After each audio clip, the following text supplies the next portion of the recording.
one nation, under God, indivisible, with liberty and justice for all. This time I take a motion to approve the agenda. Madam President, I'd like to make a motion to approve the agenda as presented with the additional certified classified personal actions for consideration, item E-3. Move item E-5-E, extension of lease term between Unified School District number 457, Garden City Public Schools of Kansas Children's Service League to item H-1, new business. Add item H-3, new business 2021-2022 school calendar. There's a motion to approve the agenda with amendments. Is there a second? I'll second it. Second by Janine. Any discussion? All those in favor, please raise your hand. Opposed? Thank you. Now we'll move to public comments, and Catherine Offenbach.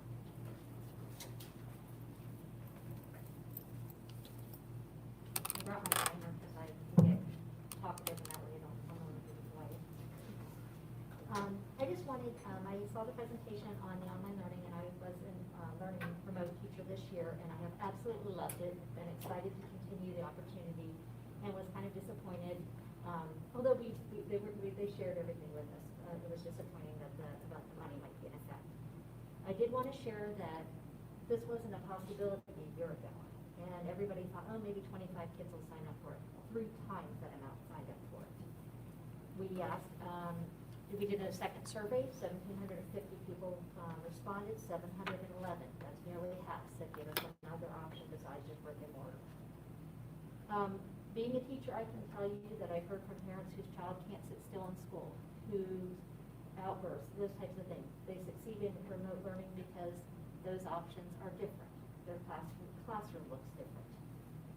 Also, it's an alternative for kids who are going to be expelled from the school system. We have children who are 9, 10, 11 years old who are facing having to repeat a year because they made a dumb choice or a series of dumb choices. We have actually received one of those students, so I went through and looked at the disciplinary actions, and he had probably had 13 or 15 negative ones, 1 positive. The positive one occurred during remote learning. He showed up for every Zoom, he did all of his work. So there is a need for some of these kids to have that as an opportunity. I do understand the expense. A live teacher is going to cost more than a canned curriculum. But a live teacher is going to give your child a completely different education than they will get from a canned curriculum. You get the curriculum plus the teacher. I do understand the financial concerns, and I do know that I was really excited about it. We were told that this was going to be an opportunity. We actually gave up our positions in February, and then we're told, hey, hurry back into your position just to be safe. Mr. Kent and I had already divided the 5th and 6th grade curriculum. I actually have all of the art supplies for an entire year for both 5th and 6th grade already done and ready. Music is the same way. He has PE, and I've already started curriculum on ELA and social studies because I was so excited about this opportunity. So I know you're not supposed to count your chickens before they hatch, but I did because I love what I do this year. I would have never thought this was something that would be valuable to kids. It was just a survival technique. I learned this year it's not just a survival technique. Some of the comments that were given says, I am so thankful we have you 3 leading our 5th grade remote learners. While I'm sure it has not been easy, you're doing an amazing job, and I admire you all for the work and dedication you're investing in making remote learning successful.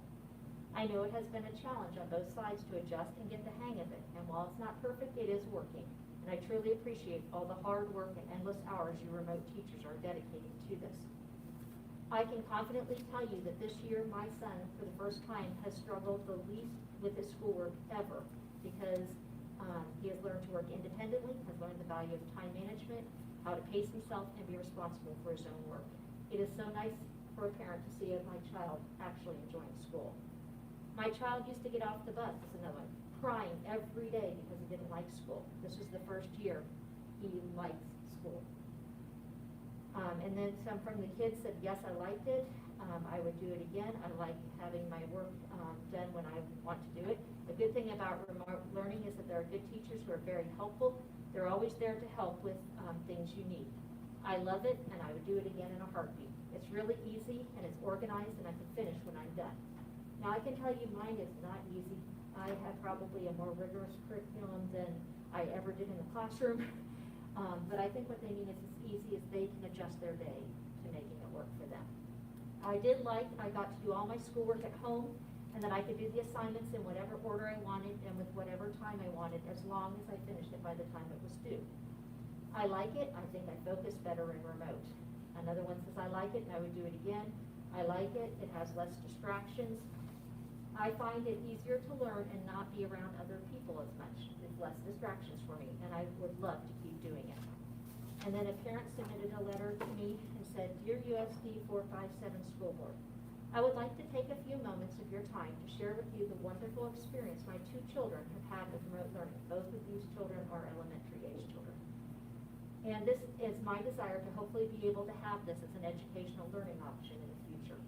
This school year has been a very non-traditional one for us when we elected to go to remote learning. We knew it would be different and sometimes challenging, and which it has been. My children sometimes work on assignments, probably for longer periods of time when they would in a traditional classroom, but the support and dedication they've had from their teachers has been beyond amazing." Catherine, I'm sorry, that's your 5 minutes. Oh, okay. But if you have something for us that we could read, if you want to pass it on to Stephanie, then we can take a look at that. Sure, I'd be glad to. You mentioned you were reading a letter, so. Yes, so just the end of the letter, I'll make a copy and read it, so. Thank you. All right, thank you, and I thank you. Thank you. Thank you for your time.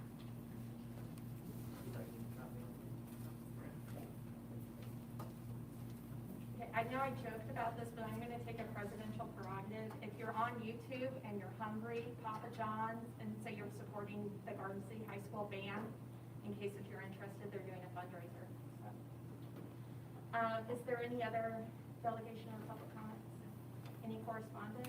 No. Okay. And now we're going to go to the Victor Armela's presentation.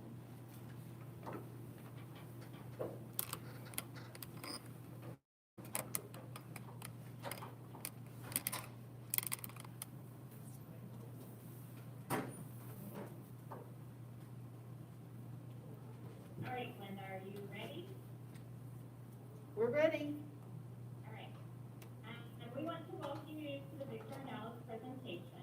And of course, we are one of the many awesome schools in Garden City. Through the pandemic, we had many struggles, but expanded our growth mindset. This year, we have truly focused on data and strategic planning to close the gap of the student learning.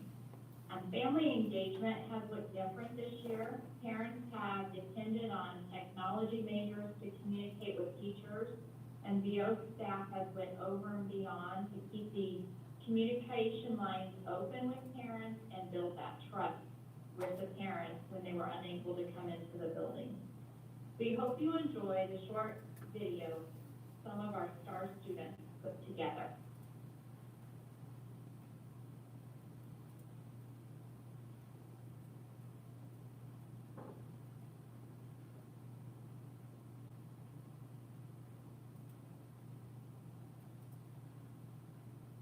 Do you need to unmute it, Emily?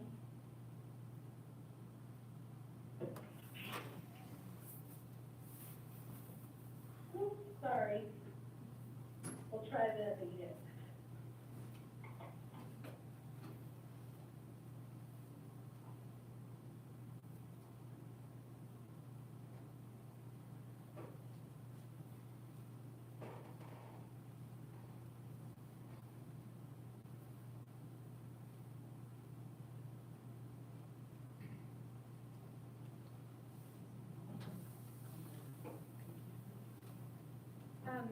Ms. Leiker, I don't think we're getting sound.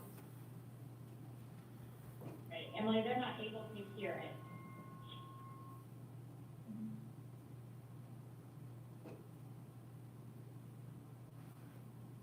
She's gonna try to share her screen one more time.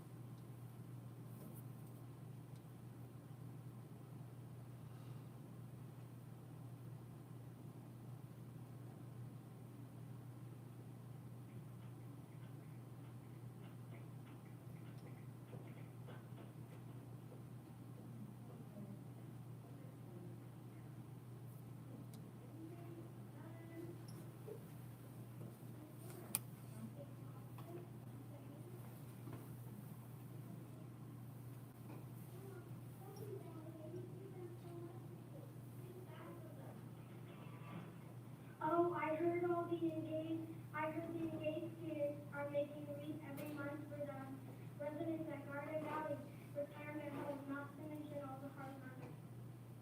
That's right. Hey, during remote learning, we had 12 days for the Christmas. And kindergarten and first grade found Elsie daily. And to finish it all off, we had a surprise spring break in February. Huh?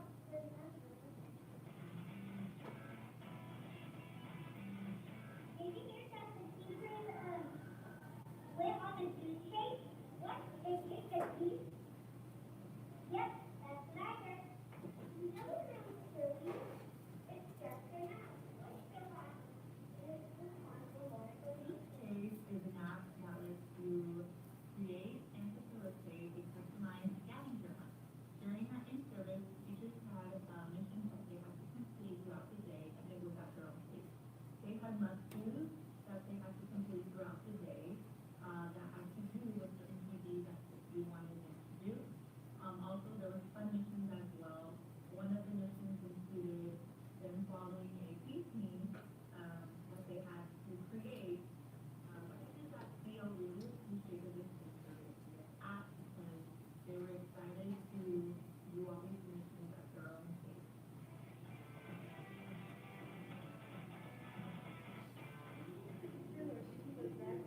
What? Where did you hear that? Tell the teach. Well, I overheard my teacher say that she had to look at her Christmas verse with the backpack.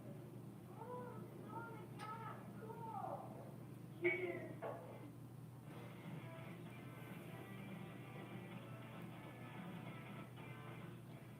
DO students have had the chance to participate in our Challenge of the Month on Showcase.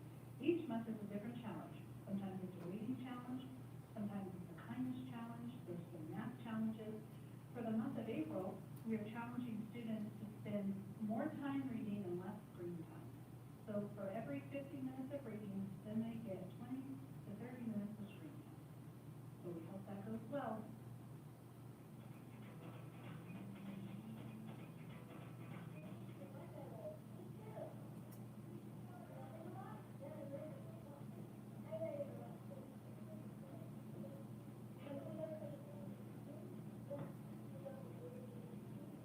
Family fun weeks are created to help families engage by completing activities to earn tickets for really cool prizes.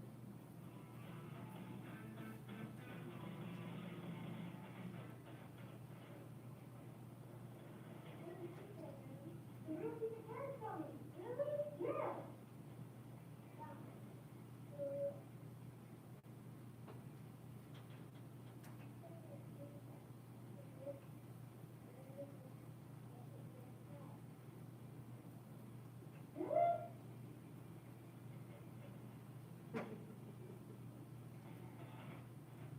Victor and Alice and Florence Wilson have had the amazing opportunity through the Link Grant to bring the original author of Pizza Cat, the author of Groupie Joe, and the Nut series, Eric Whitman, to Garden City via Zoom. Our K-4 students will get to participate along with their families in a wonderful night of singing and listening and reading, and even possibly some creative writing. We have an amazing week planned the week of April 12th through the 16th with dress-up days, door decorating, giveaways, so much more. RBO and Florence Wilson families will have so much fun.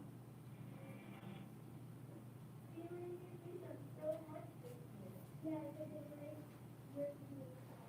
Yes, it is.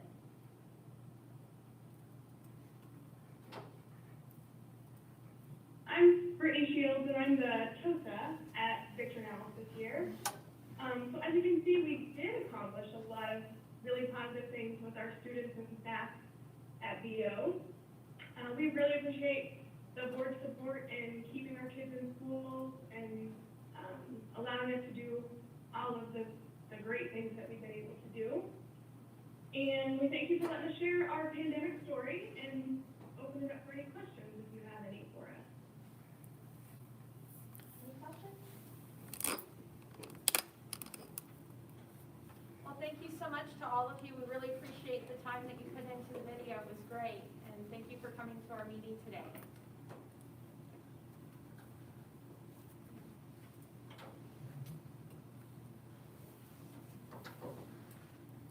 Before we move on to the consent agenda, I'm going to turn the chair over to Alex because I have a conflict of interest with the consent agenda, so I'll step out.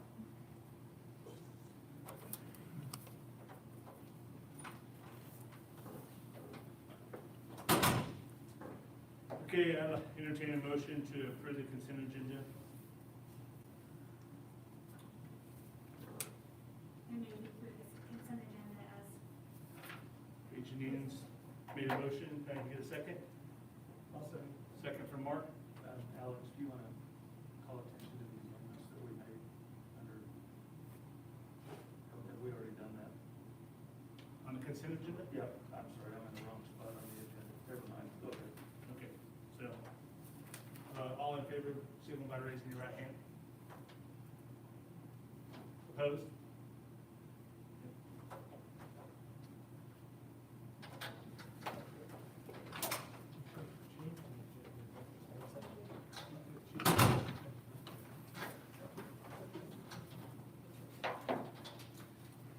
Okay, that takes us to curriculum reports. Glenda, I think you were going to start us and then introduce our guests. I am. This presentation is going to be by Angela Maldonado. She is with the New Teacher Project. There she is, up there. Good evening, Angela. So Angela's a little ahead of us. Yeah, and so she's been working with us on what we can do to support our teachers going forward. And as a matter of fact, she was here 2 years ago and did assist with the presentation for principals that we had a couple years ago. So we're hoping to pick up where we left off, but I'm going to let Angela tell you a little bit about the New Teacher Project and what we have planned going forward, and I can help answer questions, and she's going to be our expert tonight. Go ahead, Angela. Thank you so much, Linda. Thank you all so much for having me in your space. I want to share more about TNCC and what we do as an organization. I know folks may have different levels of familiarity with us, and then also share more about the partnerships with Garden City Public Schools that we're really excited to be supporting this coming summer and school year. So can somebody just make sure you can see my screen? I feel like anytime I don't ask, and that's it's great. I see some signaling that you can. So as I said, I'll start with just a little bit about TNCC, but also about myself. I have been at TNCC for the past 8 years and support all of our work across Kansas and Missouri. And have been supporting Kansas and Missouri for the past 3 years when I came in to launch a few different leadership programs supporting leaders in Kansas City, Missouri specifically, and then we did some work on the Kansas side, and we're really fortunate to partner with Garden City 2 years ago as well when we released our national report, The Opportunity Myth, which I will talk a little bit more about. At the core of who we are as an organization is our goal is to make sure all kids across the country have access to excellent education. And we work at multiple levels of the system to make that happen. So many folks may be most familiar with us for our teaching preparation programs, our teaching fellows programs, which is how we started. 20 years ago, we were founded by teachers in service of providing more teachers to the profession. But really found out through that work, and would not be surprising to all of you, is that that's just one piece of the really complicated pie that makes up educating students. And so making sure that all kids have access to excellent education requires a lot more than just providing high quality teachers, but really focusing on all levels of the system. And as I said, we were founded by teachers 20 years ago. At the core of who we are as an organization, we still have most of the majority of our staff are all former educators in some way, either teachers, school leaders, and or district administrators who come to TNCC as a second phase in their career. We do this work by focusing on the who is in front of the classroom, so who is teaching at the front, but we also think about who is leading the school, who is leading the central office. And then we know that, again, as I said, that's just one part. So our our work really looks at also not just who is teaching, but what are they teaching and how are they teaching. So what is the content in front of students and how are we teaching that content in a way that really challenges and pushes students in the most rigorous way possible to really make sure they're set up for success beyond their K-12 experience for whatever life goals that they have. And then we also work to ensure that our work is sustained by looking at the policies in place around the teaching profession and doing our own research to support the work that we do and ensure that the work that we're doing is having the intended outcome that we want. Now, this again looks at how we organize our work, and it really is about the intersection of all three of these components: who's teaching, what they're teaching, how they're teaching. Although how we execute on this is different from partner to partner, but this is our organizational theory of change. We've been doing this work for more than 20 years now, and these are just some small data points that illustrate the breadth of our work and how we are measuring some of our success. And you can see just the amount of teachers we've put into the profession. We support a number of systems, making sure they start the year with no vacancies, because we know how important it is to have a teacher in front of the classroom on day one. And I won't go through every number here, and I know you all have this available for independent reading too, so you can take a look more then, but this just gives you a snapshot or a window in to some of the ways in which we quantify the impact that we're having on the education profession. We do this work all across the country. This data is now just slightly outdated. We'll have updated data soon, but in 2018 alone, you can see that we work with 8 state-level departments of education and then 63 unique school districts and 112 charters. And our reach at that time was over 2 million students. We have actually grown pretty significantly since then, and especially in the past year as a result of COVID. TACB has always been a virtual organization, and so when COVID happened, we were tasked to provide a lot of immediate support to districts and systems who are making a very quick pivot to virtual instruction, given the expertise and experience we've had with virtual support since we started. This is our comprehensive framework that just looks at a little bit more in depth how we think about the who, the what, and the how. So we do work, again, from the central office down to the classroom level, and then in between, also supporting school leaders. We also support with rigorous academic programs, either from a strategic planning perspective, curriculum implementation perspective, all the way down to what does this look like in the classroom. And then we think about what are all the ecosystem around a teacher's classroom that needs to be in place to really set that teacher up for success. So think about the policies at the state level, the culture that needs to happen both within a school but around the school, and community engagement, and then what does that mean about the support we're providing teachers to really make sure they have what they need to do what I still say is the hardest job ever. I am a former middle school teacher, and so still always say that is the hardest job I have ever had. TACB most known for some of our national reports. So I stated earlier that we do research to really check our own thinking on what our impact is on the field. We started our reports way back when, and these are some of our more popular ones, including the widget effect, which looked at how systems were assigning teachers to classrooms. The Mirage that looked at the impact of teacher PD on teacher practice and the extent to which it truly changed teacher practice or not. And their most recent national report was the Opportunity Mix, which was our entry point to our partnership with Garden City back in 2019. And that looked at the daily experience of students and tried to ask the question, we have these rigorous Common Core standards. We've done a lot since No Child Left Behind. Why are we not seeing the significant uptick in college, not just admission, but persistence that we would success as a result of those things. And so we looked at the daily experiences of students over the course of an entire school year to really understand what is happening that is either preparing kids for post-secondary success or potentially not setting them up for the success that we may envision. And that took us to our partnership with Garden City, where as a result of that report and the research that we did through it, we partnered to come in and share some of our findings in a much more detailed way and really bring the report to life for school level leaders, but also district staff.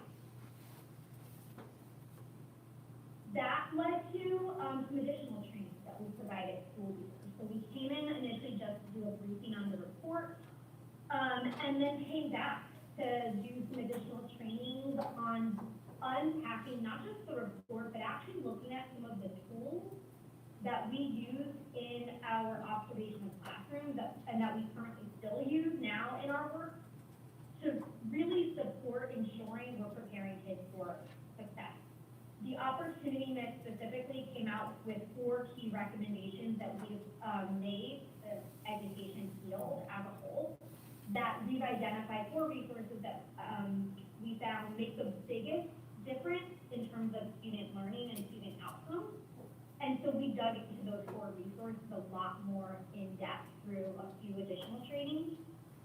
Just as context, in case you're not familiar with the report, those 4 resources probably won't be surprising to you all, but we'll name them anyways. Rigorous instruction, making sure that students are cognitively engaged in a really meaningful way with the content they have, so they're not passively engaging with their materials or memorization, but they're really engaging in a cognitively demanding way with content, grade level content, then making sure that students are, so what they're actually working on is a grade level appropriate for the current grade they are in. That was one of our biggest findings, that students spend most of their time not on grade level work. They're working on assignments that are actually below grade level for the current grade that they're in. Deep engagement, meaning students find value in what they're working on. They understand how what they're working on connects to any potential future goals that they have. And then the last was teachers with high expectations. So ensuring that teachers have a really high bar for what they believe kids are capable of, and they live that out in the opportunities that they give kids every day in terms of instructional content.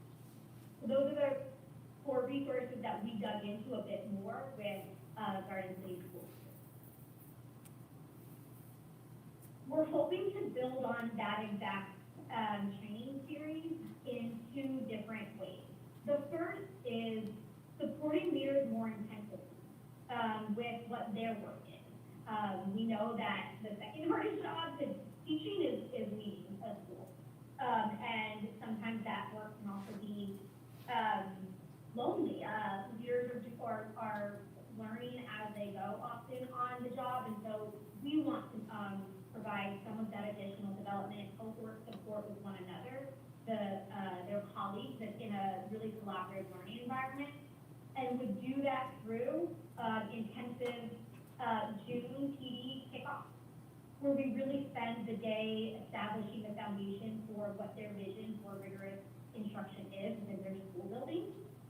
And then throughout the rest of the school year, build on that through a range of topics, which I'll share a little bit more about in just a minute.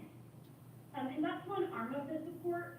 The second arm of the support that we are excited to partner on is a good to great teacher development experience, which is focused on using summer school as a training experience for teachers to really dig into how to give students access to grade level content and hold a really high bar for them. And I'll talk a lot more about what that looks like in practice too. And I know I'm sharing a lot. We will talk at the end of the questions as well. This gives you an overview of how we will approach the leader professional development training series. So I shared that we'll start with a day-long intensive in June to really establish a foundation collectively for what is the vision for instructional success. And then we'll build on that throughout the entire school year. And we have 5 different domains that we use drive our leadership work. Rigorous instruction and learning, which again gets at the core of what are kids spending their time on in the classroom, and how as a leader do you support teachers in what they need to make sure kids have access to a really strong instructional course. Vision and systems. It is the leader's job in a school building to set the vision, establish the culture, and then align all of the systems that they have to support that vision.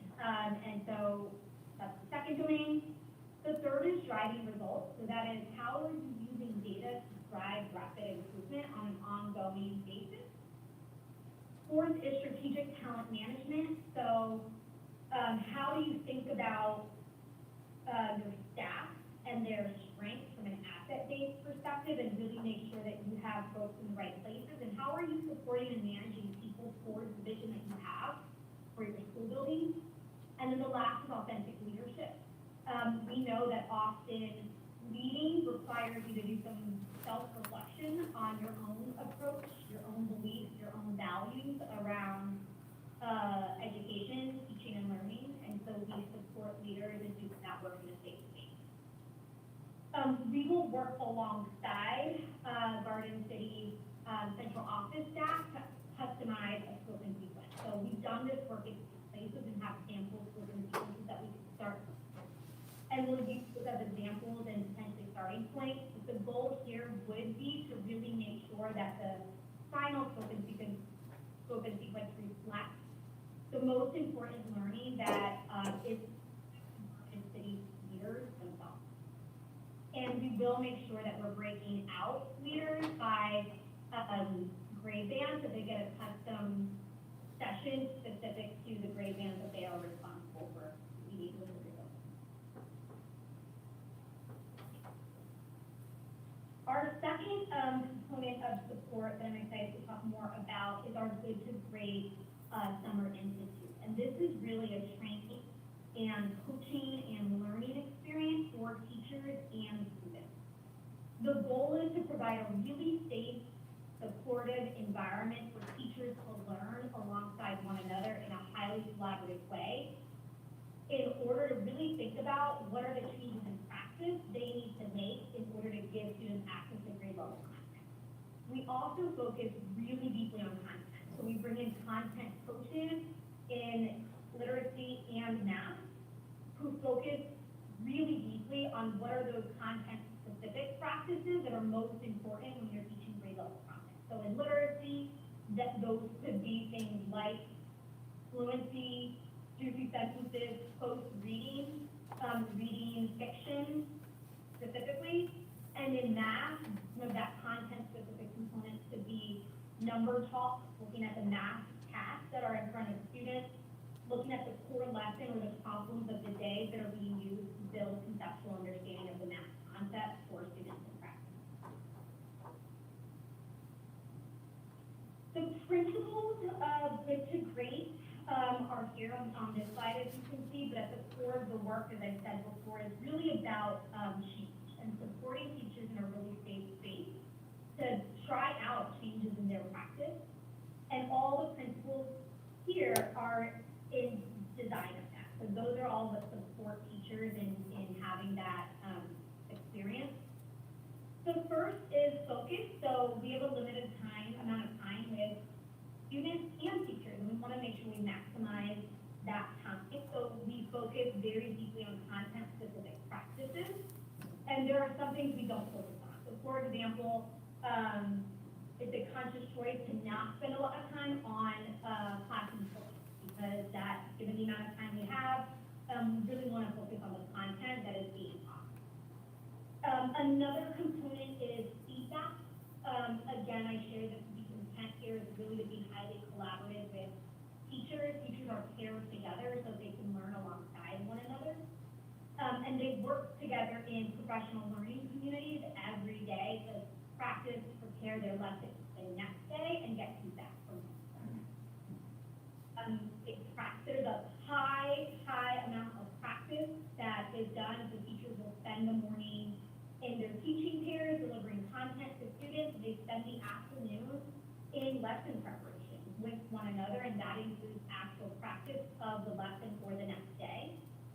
And then the last one is accountability. And what we mean by that is because of these tight cycles of preparation, teachers are preparing what they're going to do the following day, and then they debrief it that following day. So there's very tight cycles of feedback that happen that really hold them accountable to trying out what they prepared in their lesson preparation.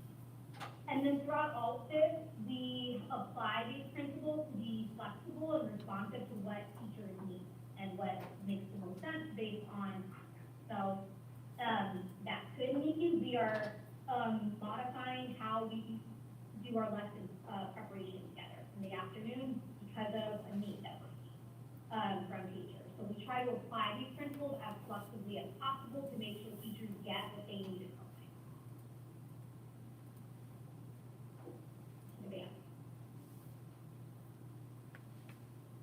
The goal of our Good to Great summer experience is really to focus on 3 of those key resources that I named in the opportunity list. The first is high expectation. So we teach grade level content. We are using grade level content as the foundation of the teaching block. And it is through using that grade level content that teachers have a chance to really push kids to a high bar of what they're going to hold students accountable and see that students can meet that bar. I'll share a little bit about some of our outcomes that we've had from our Good to Great training experiences in other places. As I said, we use grade appropriate content, and then we also focus on really rigorous instruction. So what are the instructional moves that you would make as a teacher to help students who are to access grade level content, knowing they all may be at different places and have some unfinished learning. So you need to have an instructional toolkit ready to support them in accessing the grade level content in front of them, especially if they are not on grade level yet. I spoke a little bit about this, but just to get really concrete, this is the structure of Good to Great. We start with a week of teacher training, where it's just teachers getting prepared and ready for the summer school experience. And then during summer school, they spend the morning in teaching teams actually teaching. They have content coaches that are observing in real time to identify trends, prepare feedback. They observe one another in the morning as well when they are not teaching. And in the afternoon, they're in professional learning communities together where they are reflecting on what happened in the morning, looking at student work in the morning, being introduced to some additional concepts or teaching moves that they can use in order to prepare for the next day's lesson. So they're doing all of their preparation for the following day in the afternoon collaboratively, so that when they leave us at the end of the day, they're not going home to further prepare lessons. They've done that work with a coach and with their colleagues in a safe, supportive space. We also use, during the afternoon, we use common planning and preparation protocols that they can continue to use in the school year, so that they can extend their application beyond the. We've done this training program in a number of places across the country. We started initially in New Orleans. That was our flagship program, and we continue to run it there to this day.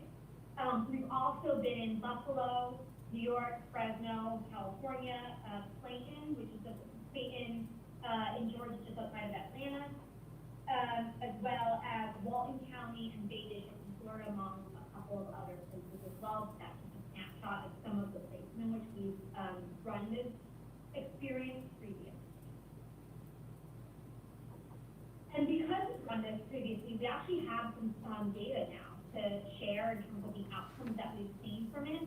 What you're looking at here is the percent of teachers that increase their expectations for students from the start of their training experience to the end of their training experience. And this is one of the goals of this grade, is that teachers really do, if they don't fully have it yet, shift their orientation, believing all kids can complete grade level content.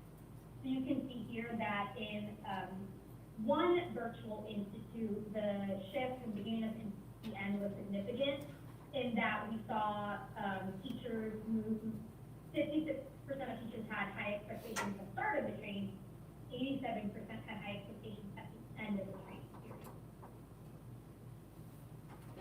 This makes me more excited. The high expectations is really important because part of the reason for that is because we we have data now that supports giving students access to grade level content is the best way you can prepare them for standardized tests in order to truly be prepared for the rigor of standardized tests that they will encounter. And we saw that actually play out and hold true on math assessment. So this is the data from a site that uses the math assessment, which is a nationally normed assessment, NWEA math nationally normed. They gave the assessment in 2016 before students participated in the Good to Great Summer Institute. They gave it again at the fall, the start of the school year in the fall. And for the students who participated in the Good to Great Summer Institute, they had significant increases in their test scores, which demonstrated not only did they not experience summer slide, but they actually made growth on grade level. And you can see that here. The blue bar is the students who participated in the Great Summer Institute. The yellow bar are students who participated in other summer training programs. And the green bar reflects all students. So you can see that most students and many students who participated in other summer training programs actually had a summer slide where they regressed in their performance from the spring to the fall. And then I have just a few more slides before I open it up for questions. I found some really specific examples that I think probably do more justice in the data because they're student work samples that show the specific change in student performance at a student work level from a past summer institute that we ran using this model. This model is, the examples that you're going to see here are from the 4th grade classroom. The students were working with the text Leta the Goat, which is a short story, a common core recommended text for that grade level. And the focus for all of the standards here, which is really at the end of the day about being able to cite evidence from the text and analyze. The first day of the lesson, students had a focus question, describe what we know so far about Aaron and Leta as characters, and include details from the text. This is one student sample. And this teacher specifically provided sentence frames because she wasn't confident that her students could actually respond to that focus question in an open-ended way. So she provided sentence frames that you can see here, and then the students were responsible for filling in the sentence frames. The training focus the day before had been on text-focused instruction. So that was what teachers worked on. They gave this task to students. And this teacher modified it because she didn't believe that they could do the work. On the second day, teachers received additional training on not just text-focused instruction, but we got further into text-dependent questions. And on the second day, the student-focused question was, I need you, and you need a quote from the story. Who said it? What do you think it means? Use evidence from the text. This was that same student's response on the second day of instruction. So you can see that this student is now actually writing complete sentences without those sentence frames needed.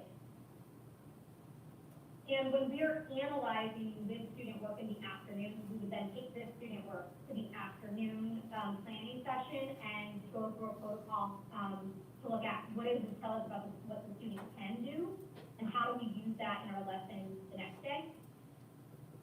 By day 4, they were working with the same text, and the teachers got additional support on refining their questioning, their text-dependent questioning. So how do you now scaffold the questioning to support your students get further into textual analysis? The focus question was, how does Aaron change the course of the story? What is the lesson? So this is now getting to deeper text analysis and talking about analyzing the text for themes.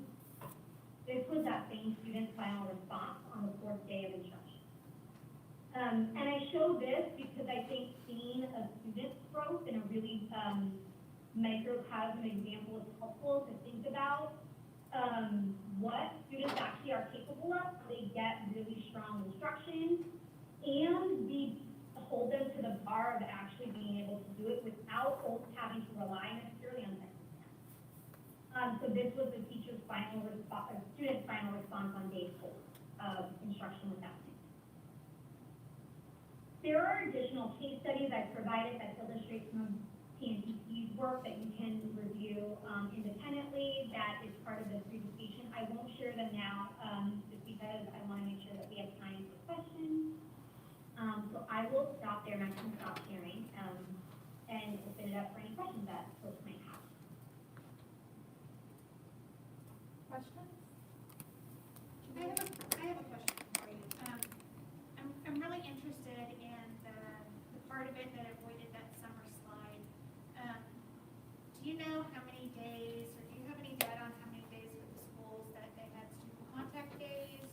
How much times did they have for breaks or anything like that? Would anything like that be available? Great question. It looks different from the system that we partner with, but typically, the good to great model looks very similar to what we are proposing running here, which is students participated in 2 weeks of instruction with teachers. In terms of the additional days of gap, it was different from system to system, but they all did participate in the 2 weeks model. Thank you.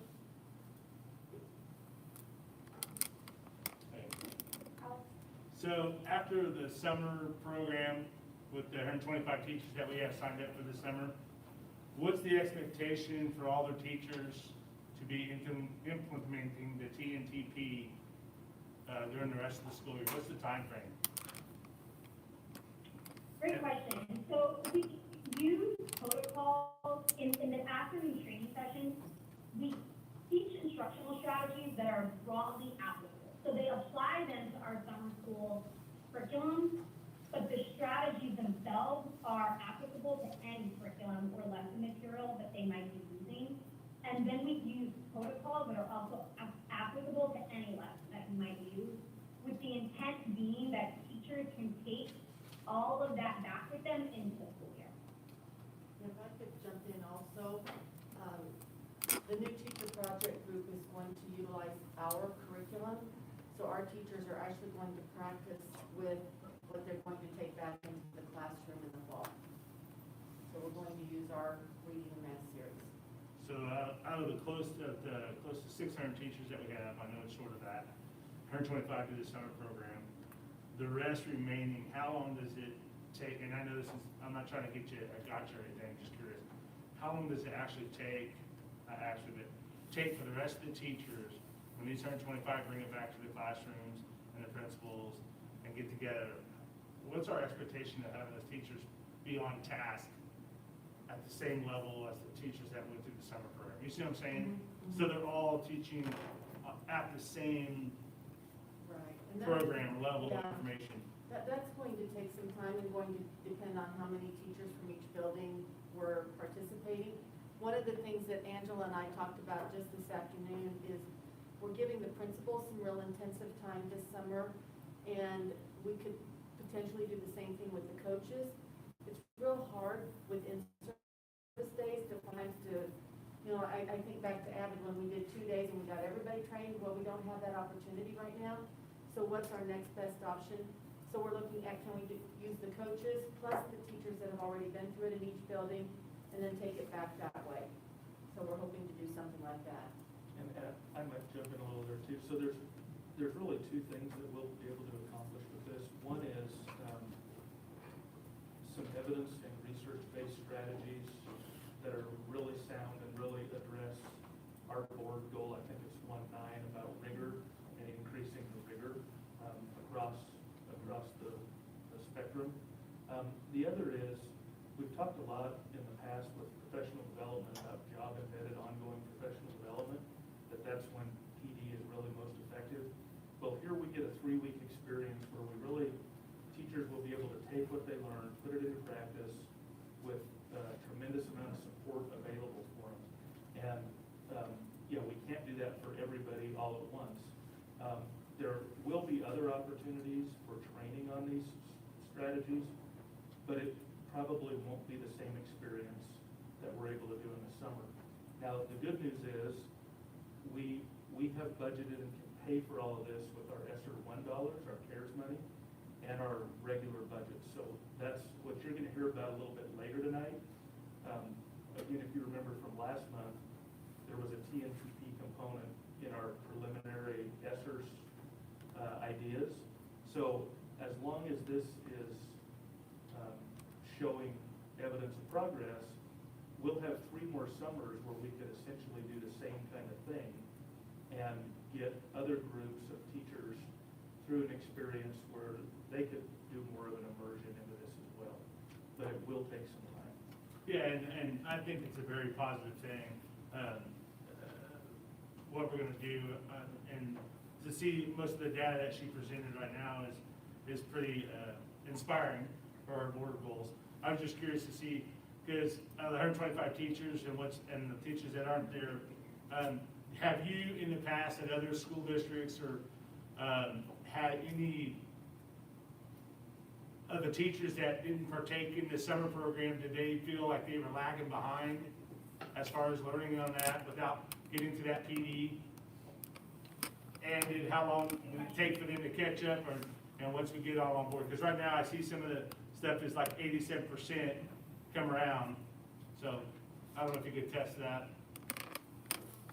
Yeah, great question. And I mean, so what we have found in other districts and CMOs that we have run this is that what happens, there is opportunity to think about from the leader seat, what should they be looking for when they're in class?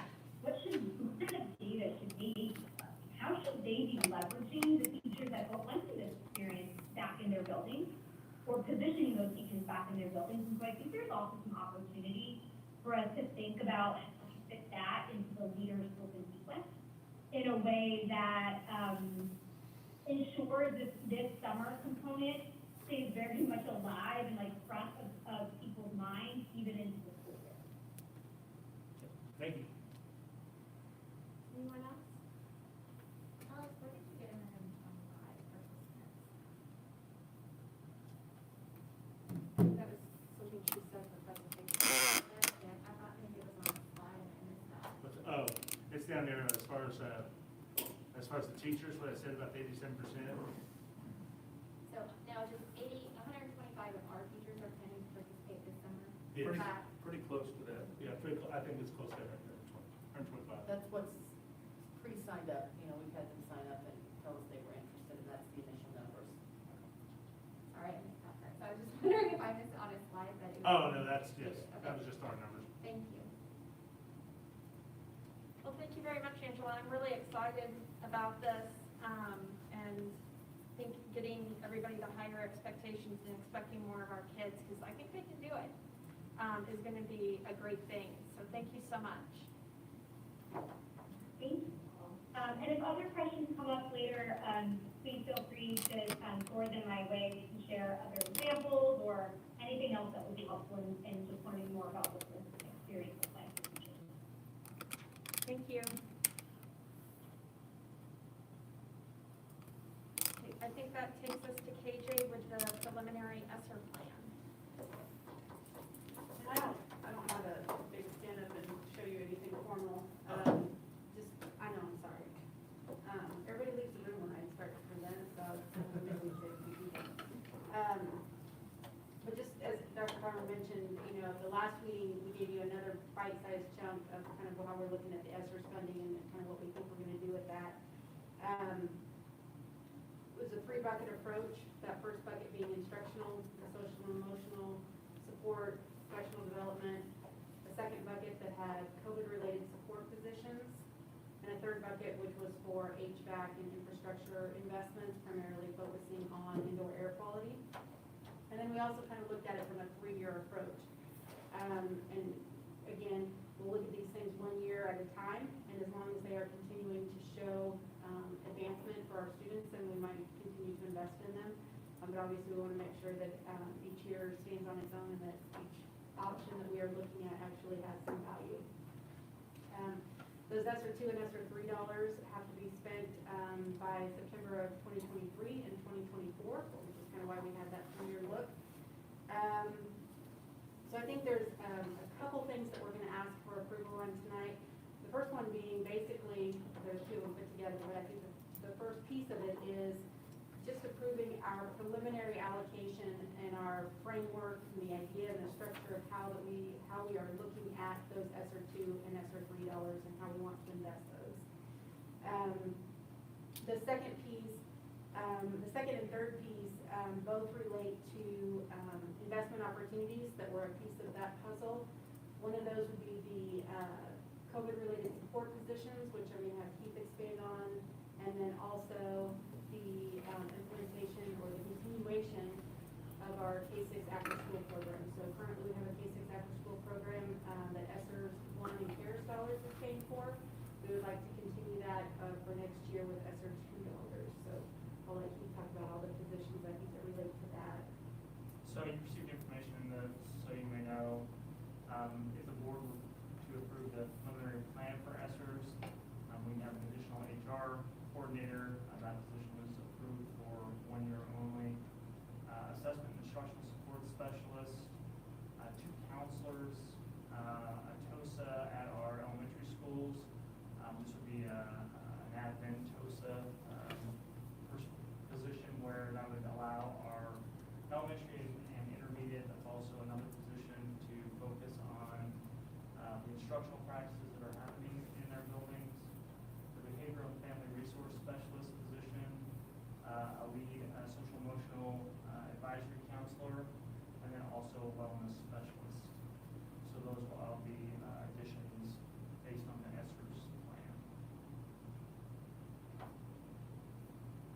So that support you're mentioning, again, that's helping full-time principals in the 2 country schools plus. Is that right? So they would get to go to full-time at those schools. This would be putting an elementary TOSA full-time at Victor and Ellis, and full-time, well, that'd be gatekeeper. Yeah. Currently, we have those country schools are serving as assistant principals at Alton Brown and gatekeeper, and allow them to go back to the buildings full-time. And we should clarify, because the size of those schools is a little smaller than some of our in-town schools, by full-time, we mean they'll be able to be on site more, and they won't have the responsibility it takes by the building. We will assign some helper duties, probably from Linda's office, on some things they can work at primarily from their buildings, but they'll be able to be present in their building the entire time. So I appreciate that addition too, because we talked about this for a number of years, and it's been sort of in the visioning of how we would use additional resources, et cetera, et cetera. And that's very, very consistent with historic discussions.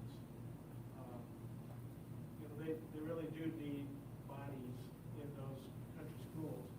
But then as far as workload per position, there's your central, the HH and the leadership team constantly have that challenge of how to best allocate the resources. And we talked about that many times. This seems to be very consistent with that. So I appreciate that. I had another question. Please, Mark. On this list, you have 2 counselors, and you presented them as additional counselor support, and a number of other positions. And the question came up to me what the process was to develop these, and all I've been doing is listening. And what I heard you say was there's a lot of support to be considered, gone through a leadership development process. As far as feedback from teachers or particularly principals, leadership in the buildings, you've gone through a process, or there is going to be another process for additional support. That was just a clarifying question. Okay, great. And so, so tonight we're asking you, we're calling this a preliminary ESSER plan. And if you remember from the slides last time, there was somewhere in the neighborhood of a little over $3 million a year, I believe, for this instructional component.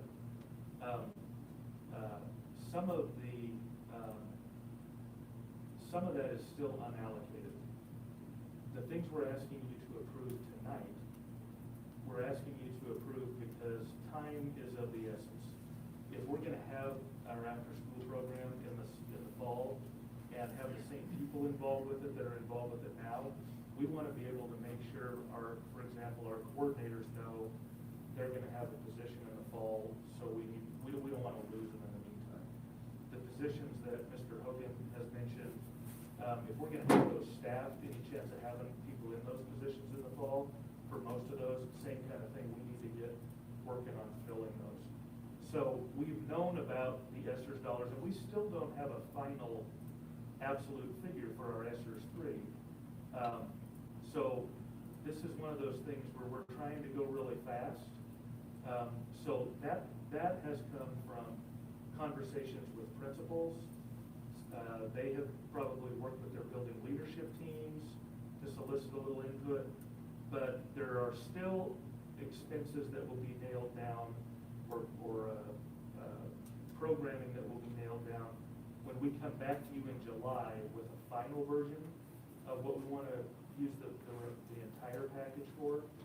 And so starting probably in about a week, we will be more purposeful in asking principals to fully engage staff where they can do proposals, and we will then take those proposals and we will prioritize those in early July, and at your July meeting, we will bring you back kind of a more complete year one ESSERS plan with an idea of what the 3 years could potentially look like as well. The other thing I failed to mention earlier is this plan, there are 15 items that the feds have given us that are guidance for how this money has to be spent. We can't spend it any way we want. So we do have to follow those requirements, and there is a committee through KSDE that we will have to submit our plan to at every step along the way before they will allow us to draw money down for those expenditures. So there's quite a few things that have to happen, and that's kind of the reason for the rush here. And we didn't want to give you all this in one night. That's why we presented it last time and are now bringing it back to you here. So there's a lot of work that has been done, but there's a lot of work left to be done here. And remember, the goal for all this is to get all of our kids at or above grade level and on target or better in their social emotional development.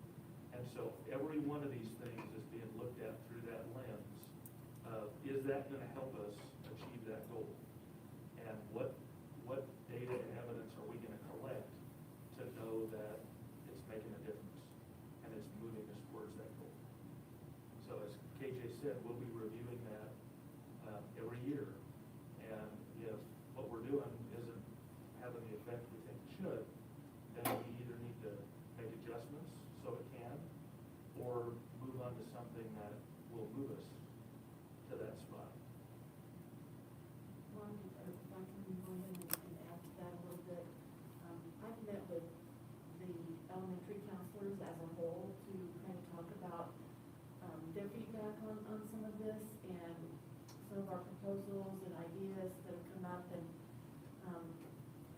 they have actually put together a proposal on what an extra counselor would add to, which schools they would recommend as having the most need. So they've already figured out all of that data for us, and these schools need a full-time person. So they've picked the two that they think, collectively, these two need the most support. They also identified as a need, someone to follow up with the new Tier 1 social emotional curriculum, because they're being called on to help a lot with the lesson plans or some of the training, because that's so much of their background. But then that pulls them away from working with kids and some of those other duties that they're needed as well. So the social emotional lead counselor, if you will, was something that they were very, very appreciative to have that discussion and have us look at that type of position. And so then they go back to their principals and do some coordinating with the principals. And, I mean, that's got to be such a challenge that you guys are working on, because there's not only the balls in the air of a normal, regular year, and enrollment and all of that, but now with this strategy of these special funds. And we should also clarify that, I think originally last meeting, we had talked about 2 positions. for counselors, social workers, for social emotional. What we presented to you tonight is really four. It's the lead SEL counselor that will help coordinate all that for the district. It is 2 additional counseling positions, one at the elementary, which will give us full-time counselor coverage in more schools. And it is an additional counselor for Garden City High School. They lost one a few years ago, and again, it will help with their implementation of the social emotional curriculum, but also just get our counselor to student ratio in a better spot. Behavioral and family resources. Right. My sense is historically counselors, we've been short on counselors. So that's, we're sometimes short on resources in a variety of areas. It's just that question of collaborating between just the counselors, which I heard you explain, and then how that works with the teams in the schools, usually led by the principals. The principals had input on the counselors too.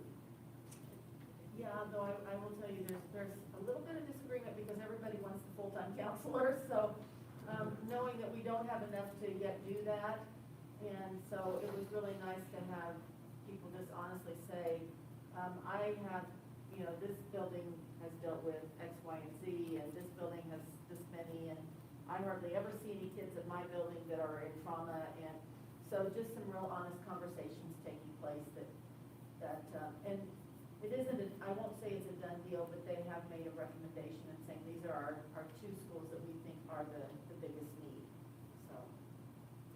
Thank you. Talk about the development of the recommendation for the HR position. Sure.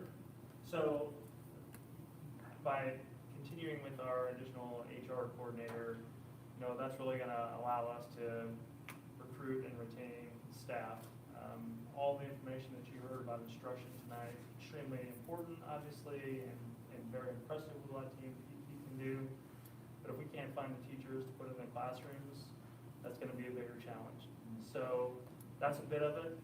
Also, with COVID, it's still kind of up in the air. Right now, we're in a good spot. But that will be something that they would continue to do, is to help out and support our staff if there was COVID-related issues. But it's really, being able to fill our buildings with the appropriate number of staff and giving us the best opportunity to do that.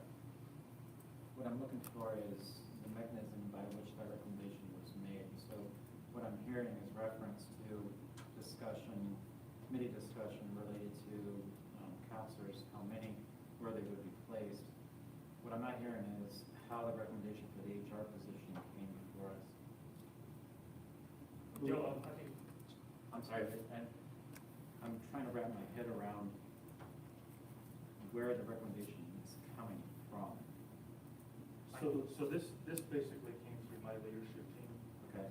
And it started with, we had some positions that we added this year with the CARES dollars. We added a nurse position, we added some health aides, all as a result of COVID and knowing that we needed to have full-time, or not full-time, at least half-time health professional in every building and full-time in as many as possible. We recognized the need for additional support in HR. What else did we add? Instruction facilitator, whatever we're calling that now. For this year. The nurse, the 2 health professional, health fairs, the HR coordinator, and then the current link position. The link current position. Those are the ones we have. So that's really where that started, is what have we already added? Do we still need that? There's a couple of things that have happened in terms of HR this year that we've really seen. Our teacher recruiting right now, with the additional manpower, we've had a pretty successful recruiting season, even though we haven't been able to go to a single recruiting fair because they're just not being offered face-to-face. So having people with time to dive into that and come up with new ways to do that.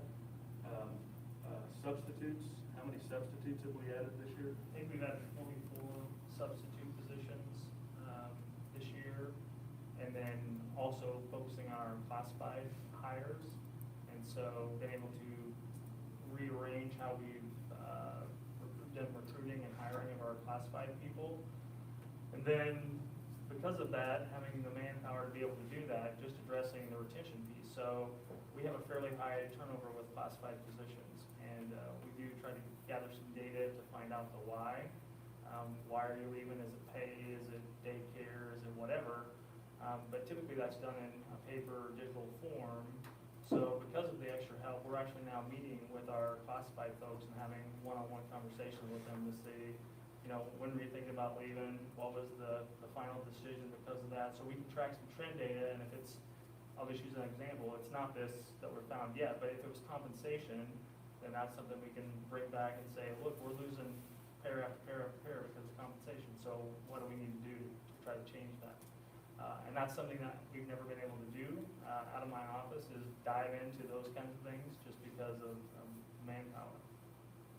And I think probably the thing that was really influential for us is we can have a great plan for how we're gonna implement these ESSER dollars, but if we don't have people, if we can't get people hired for the positions that we now have, we will have with the ESSER dollars, the money, the resources to pay for, then we might have a great plan that looks good, but if we can't put it into practice,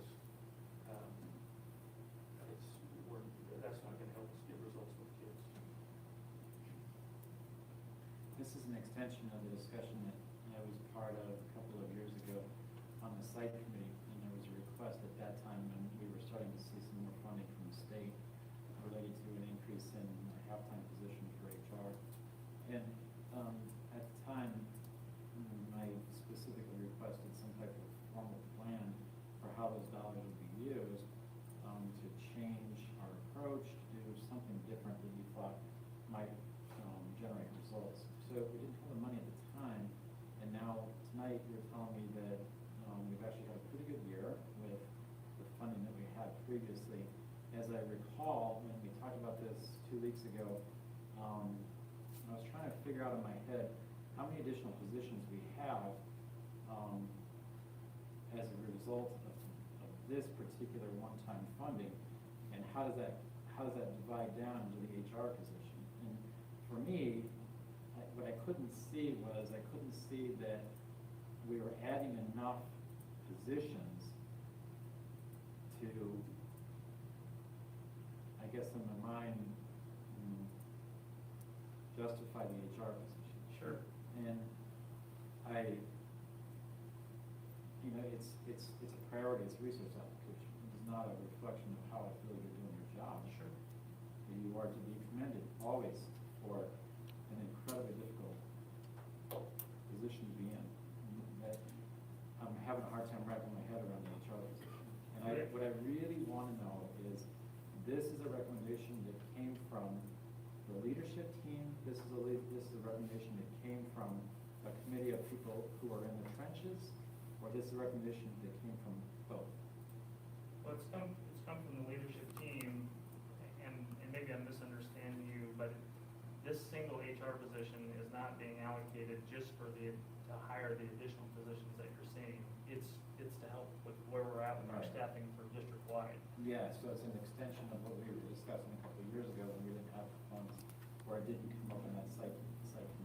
It didn't get allocated at that time. Right, so yeah, it's not just on these, 8 additional, it's really the composite of having almost 1,300 employees and being able to fully staff our district the best way possible.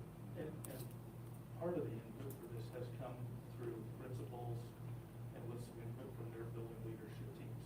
On the HR coordinator, that wasn't something that they were involved in prioritizing that. Other than I can tell you anecdotally, they need positions. They're frustrated if we're not having enough subs. They're frustrated if we don't have enough paras. I mean, that's just anecdotal, but it is a frustration for them to go through and be short-staffed. And where we used to go recruiting and we would send teams of principals and teachers out to recruiting fairs, now most of that is being done by the staff in the HR office, so that additional help right now has been vital in being able to cover those fairs and do those recruiting activities. It's all face-to-face via Zoom, meeting with candidates COVID, we're having to do things differently. Thank you. I actually have an additional question on that too. Just looking at the cost of the positions that are listed, the ones that we currently have, is that the salary that they were hired at, or is that the expectation for the coming? That's not their salary, that's their all-in cost. Right. So that is. Same thing, is that what they got now, or is that an additional, is that a different cost, like going forward? That would be their current year cost, all in, and they would be entitled to whatever rates increases we have going forward. And are those consistent with what is, like a local salary? Because that, it did stick out to me as well, the HR coordinator position at $96,000. Is that pretty commensurate with what is offered for similar positions in our region? I believe so. I mean, we did our research on where that needed to be, but again, you have to remember that there are significant amounts of, you've got $8,000 in healthcare benefits and $1,200 in annuity. Yeah, I understand that. I'm just asking if it's commensurate, like, it just seemed relatively high for our area when. Didn't we do a salary study 2 years ago with our classified people, and would that have been included in that? So essentially what I'm asking is that this would be the salary plus whatever raise we get. So this isn't really the cost, it would be this plus whatever we decide to go forward with a raise or whatever. Okay.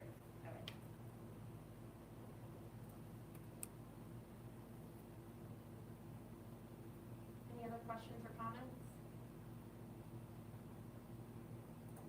I just want to say, I'm really excited about the additional counseling positions. I mean, all of them. I think every time we've had a large group of parents come and talk about whatever COVID modification we were making to our plan, one of the things they specifically said is, where are you thinking about the social, emotional issues and how it's impacted their kids? So I think this is our answer to that, and that we're trying to make things better. So I'm really excited about it, and I'm really excited about the wellness facilitator too, for the teachers and staff, and all the things that that particular position can do. So I think what we were talking about was, just guiding them to resources too, because we've had our employee assistance program for quite some time, but people don't necessarily access it or use it. I don't know if it's because they don't know about it or things like that, but hopefully, because that's going to be one of the tasks that they do, is maybe make referrals to that program. So I think that's really exciting as well, so they can use what we've been offering for a while. So, is there a motion? Yeah, Madam President, I move to approve the preliminary ESSER plan, including creation of the positions discussed tonight. Is there a second? I'll second. Seconded by Mark. Any other discussion? Okay, all in favor, please raise your hand. Opposed? So that takes us to the virtual remote expansion. Glenda? Yes, last board meeting, we presented the virtual plan, and essentially at the end gave you three options. The first one was to approve the K-12 plan for the 21-22 implementation. Plan option B was to approve just the 7-12 virtual expansion, if you will, and no action would leave the current 9-12 virtual school with no changes. Our recommendation was that you consider option B, which was to expand it to include 7th grade. That would also include with that recommendation an additional teacher for the virtual school, an additional classified position, and a change in one staff member's position to remove a .25 teacher salary from her and add a .25 administrator salary for her to pick up additional duties. Any discussion? Mark? Just a point of clarification. clarification, we heard earlier from public comment about fifth and sixth. This does not go to fifth and sixth. No, sir. No, as a school district, we continue to think in a special way about fifth and sixth, having fifth and sixth grade centers, and then some schools having K through sixth. I think that will continue to be a challenge, but I just want to clarify from my own mind. Thank you. And I may, I don't think I was present when you went over this last time. You know, I think it's important to remember that a key reason why this is challenging for us to offer is because the state is making the choice to fund this type of approach differently than our kids in face-to-face learning.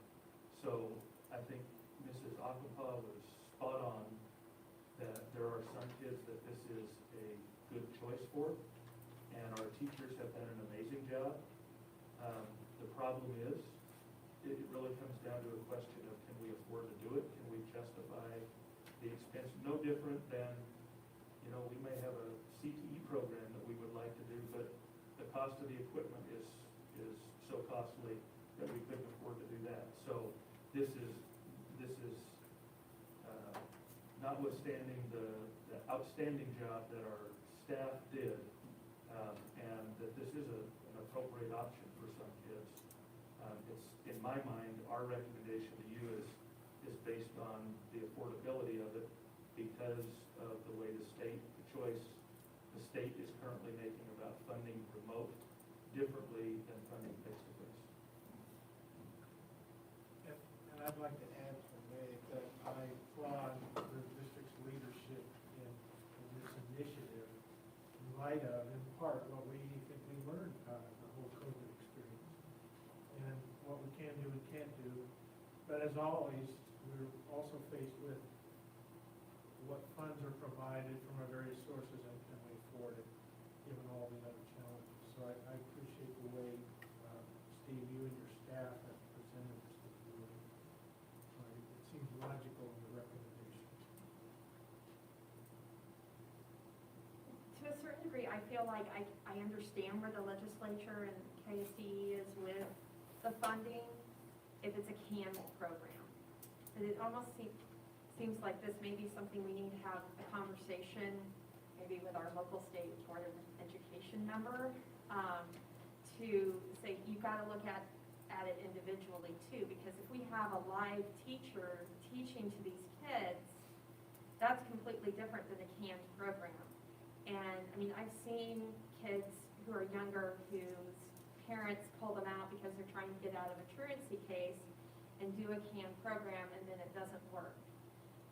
And I've appreciated our virtual program with high school students who, you know, Ms. Mormon will track them down at home if they're not doing what they're supposed to be doing. And for a while, I mean, we haven't had this issue, but for a while, our program was the only one that was going to be authorized by the court. If you were going to do a virtual program here, if you were in truancy court. I just think it needs to be looked at the state level. If you're doing something like what what we would like to do here, that we can get appropriate funding for it. We're not just buying something off the internet and saying, here you go, good luck. So it would be really nice if we could maybe have that addressed. So I would like to go phase 6, or if we can. I think that would be good. I would have to say, Madam President, that I still think there's a lot of discussion to be had on K6, maybe K4. 5 and 6 starts to be a different discussion. But, maybe with the curriculum tending to end at 5, maybe there's a breaking point too. But the very young ones in social and emotional development is sort of a different thing there, although we all have social and emotional development needs, so it never really ends. But I appreciate your comments too, Madam President. Anyone else? Would anyone like to make a motion?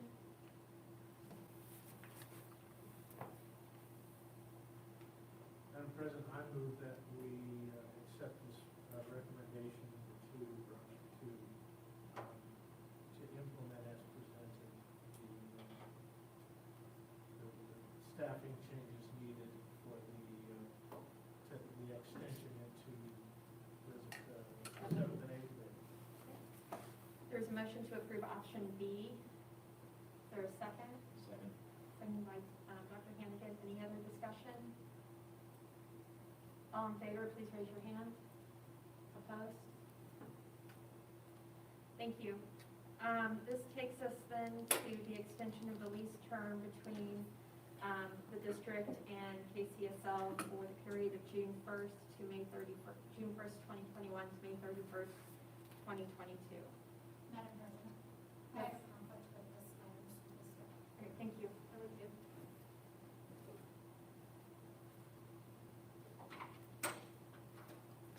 I'll just give you a quick overview here. This is a lease one classroom at Garfield Early Childhood Center to Kansas Children's Service League for a Head Start program. This is, I think, the fourth year we've done this, third or fourth. It's going on without a hitch. Space is becoming a little bit of a premium at Garfield, but we believe we can accommodate this for another year. And this has really helped our relationship with KCSL. It's been a real positive thing to do, so we're recommending its approval. And I think the only reason why it was removed from the consent agenda was because we were going to have an issue with quorum, with me having to recuse on the consent agenda, and then obviously our two recusals here, and then Stanley not here today, so. Madam President, I move that we extend these as recommended. Second. Any other discussion? All in favor, please raise your hand. Opposed? Mark, would you get Dana, please? Thank you. Now Okay, and I think we have some middle school people who come and talk about Scholars Bowl.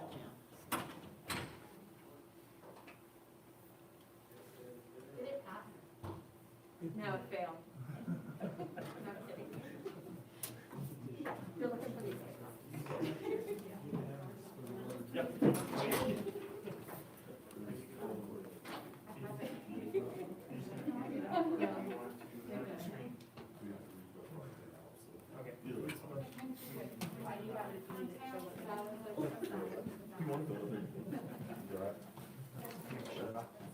I was going to put it up there. Yeah.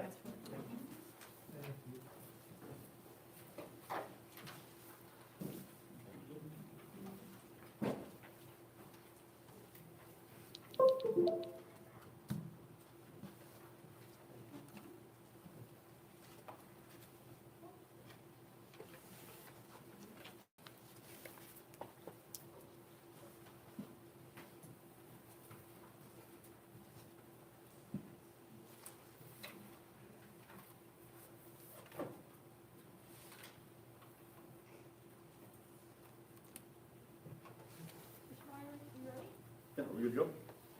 All right. Good evening. Matt Byer, Associate Principal, Athletic Director at Kansas Middle School. Lucas Sullivan, Associate Principal at Forest Good Middle School.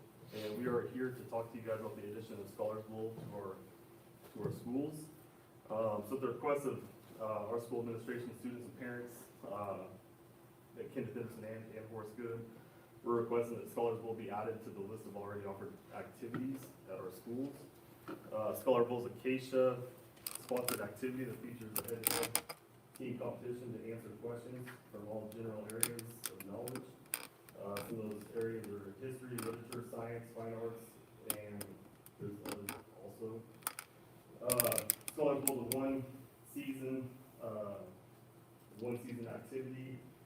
For MS WAC, most of the schools start in January and end in February, so it runs about the same time as our boys basketball and cheerleading for that season.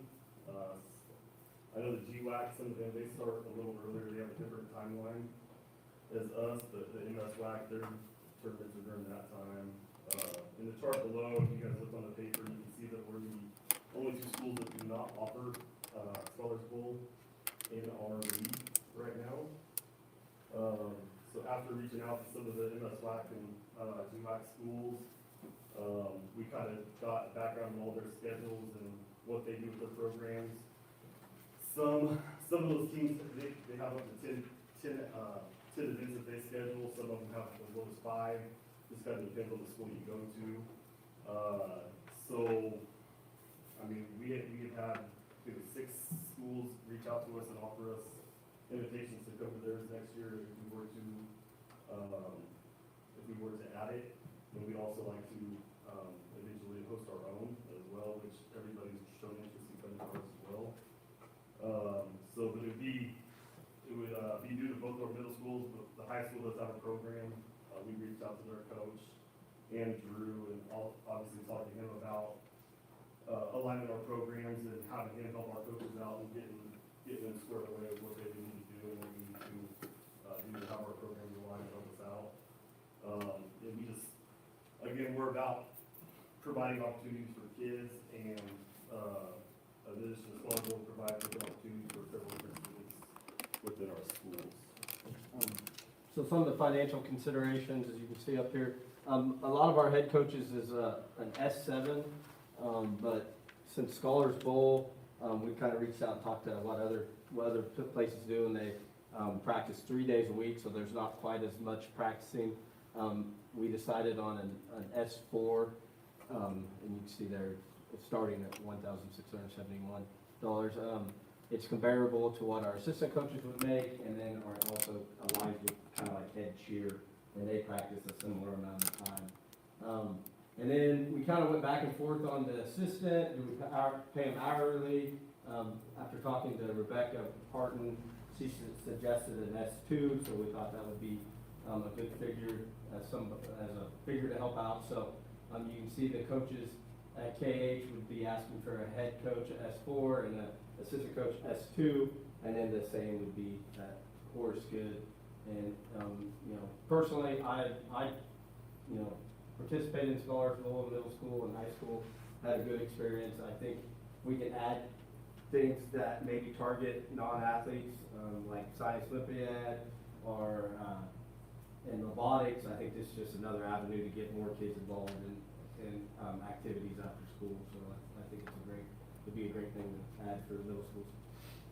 And going back to the hourly deal, we got the hourly idea. There's a couple schools in our league that pay their assistant coach hourly. There's a couple that pay them supplementally.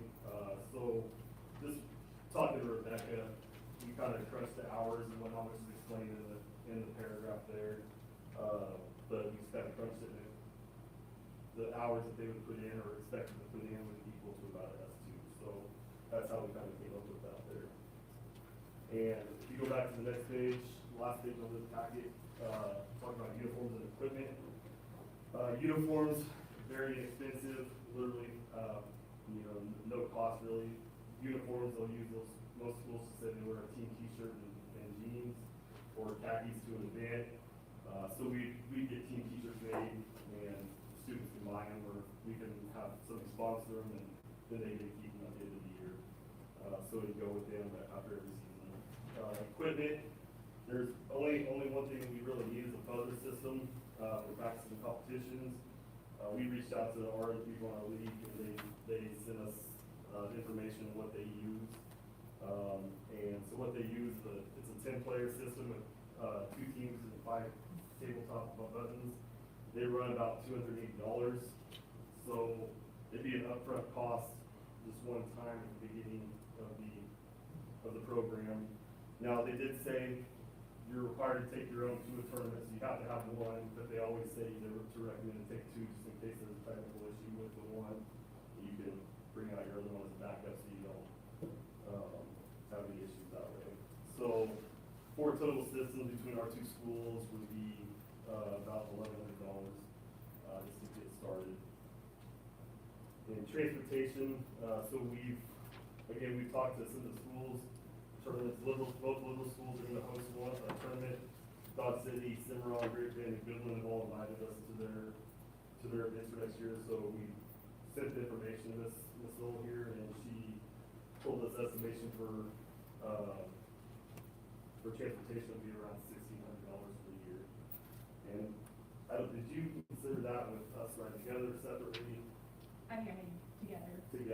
so we share a bus, and, I mean, the teams aren't big. So we share a bus, share transportation, and whatnot, to cut back on costs as well.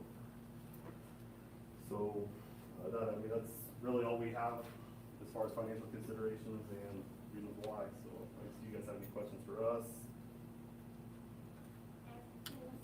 How many kids can be on the team?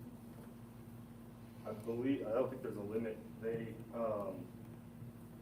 I think there could be 5, I think it is 5 on a team, but they can have multiple teams from each school, I believe is what it is.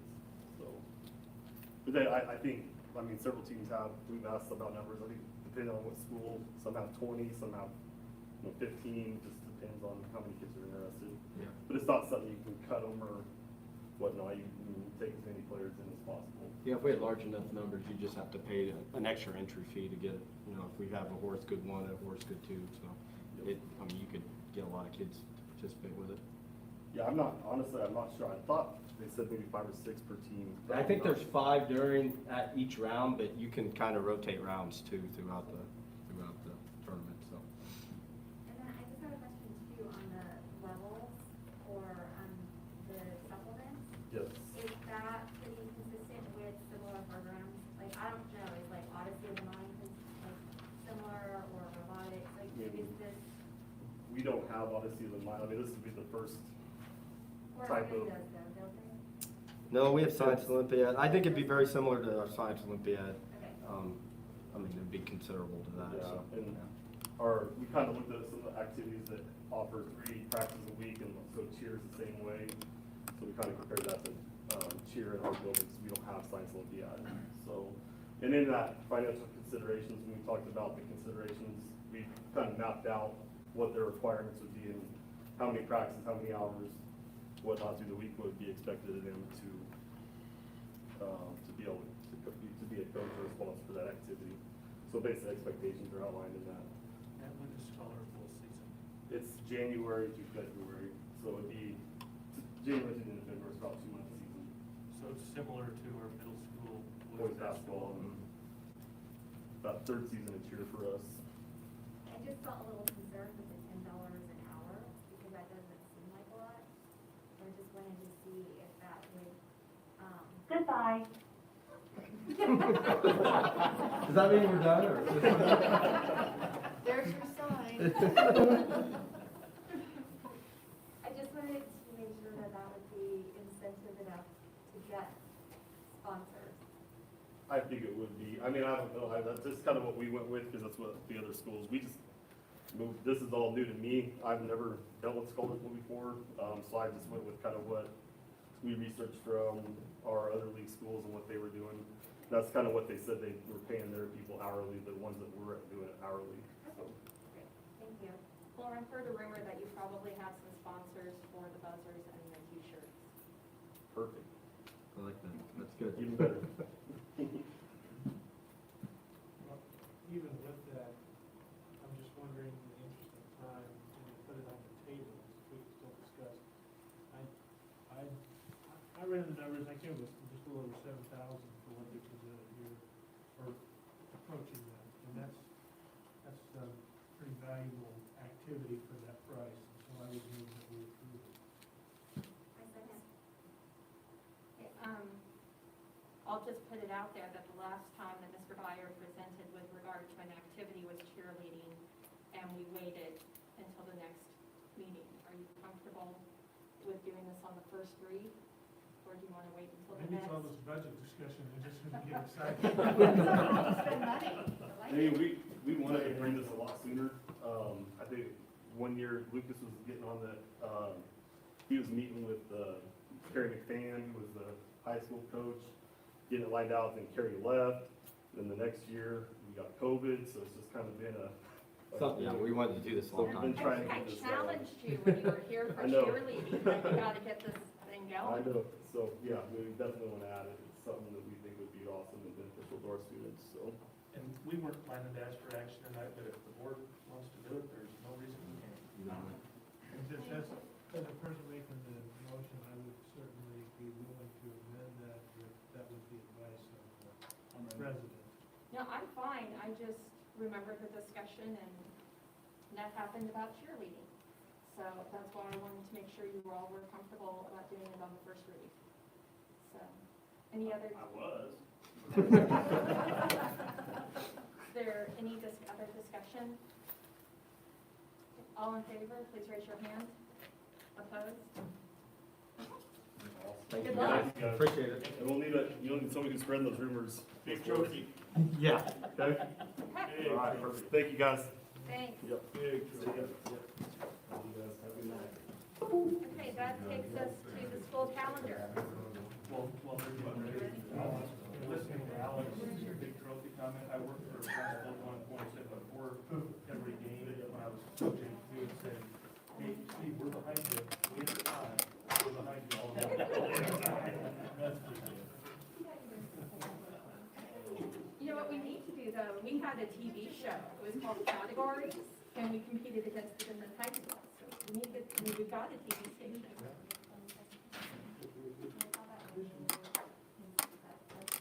Hey, behind you, winter tide, you're the boss, right?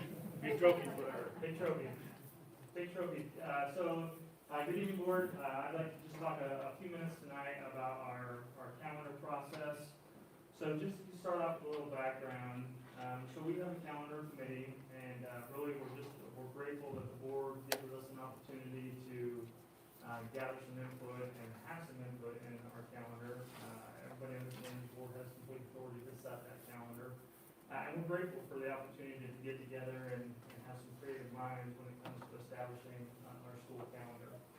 So the calendar is made up of 3 classified staff members that are appointed by our Meet and Confer group, 9 teachers that are appointed by the association, and you can see the levels, 3 from each one of our levels, intermediate and middle school are grouped together, 3 building administrators that I appoint, volunteer sometimes, and then 6 parent community members that we mutually agree on.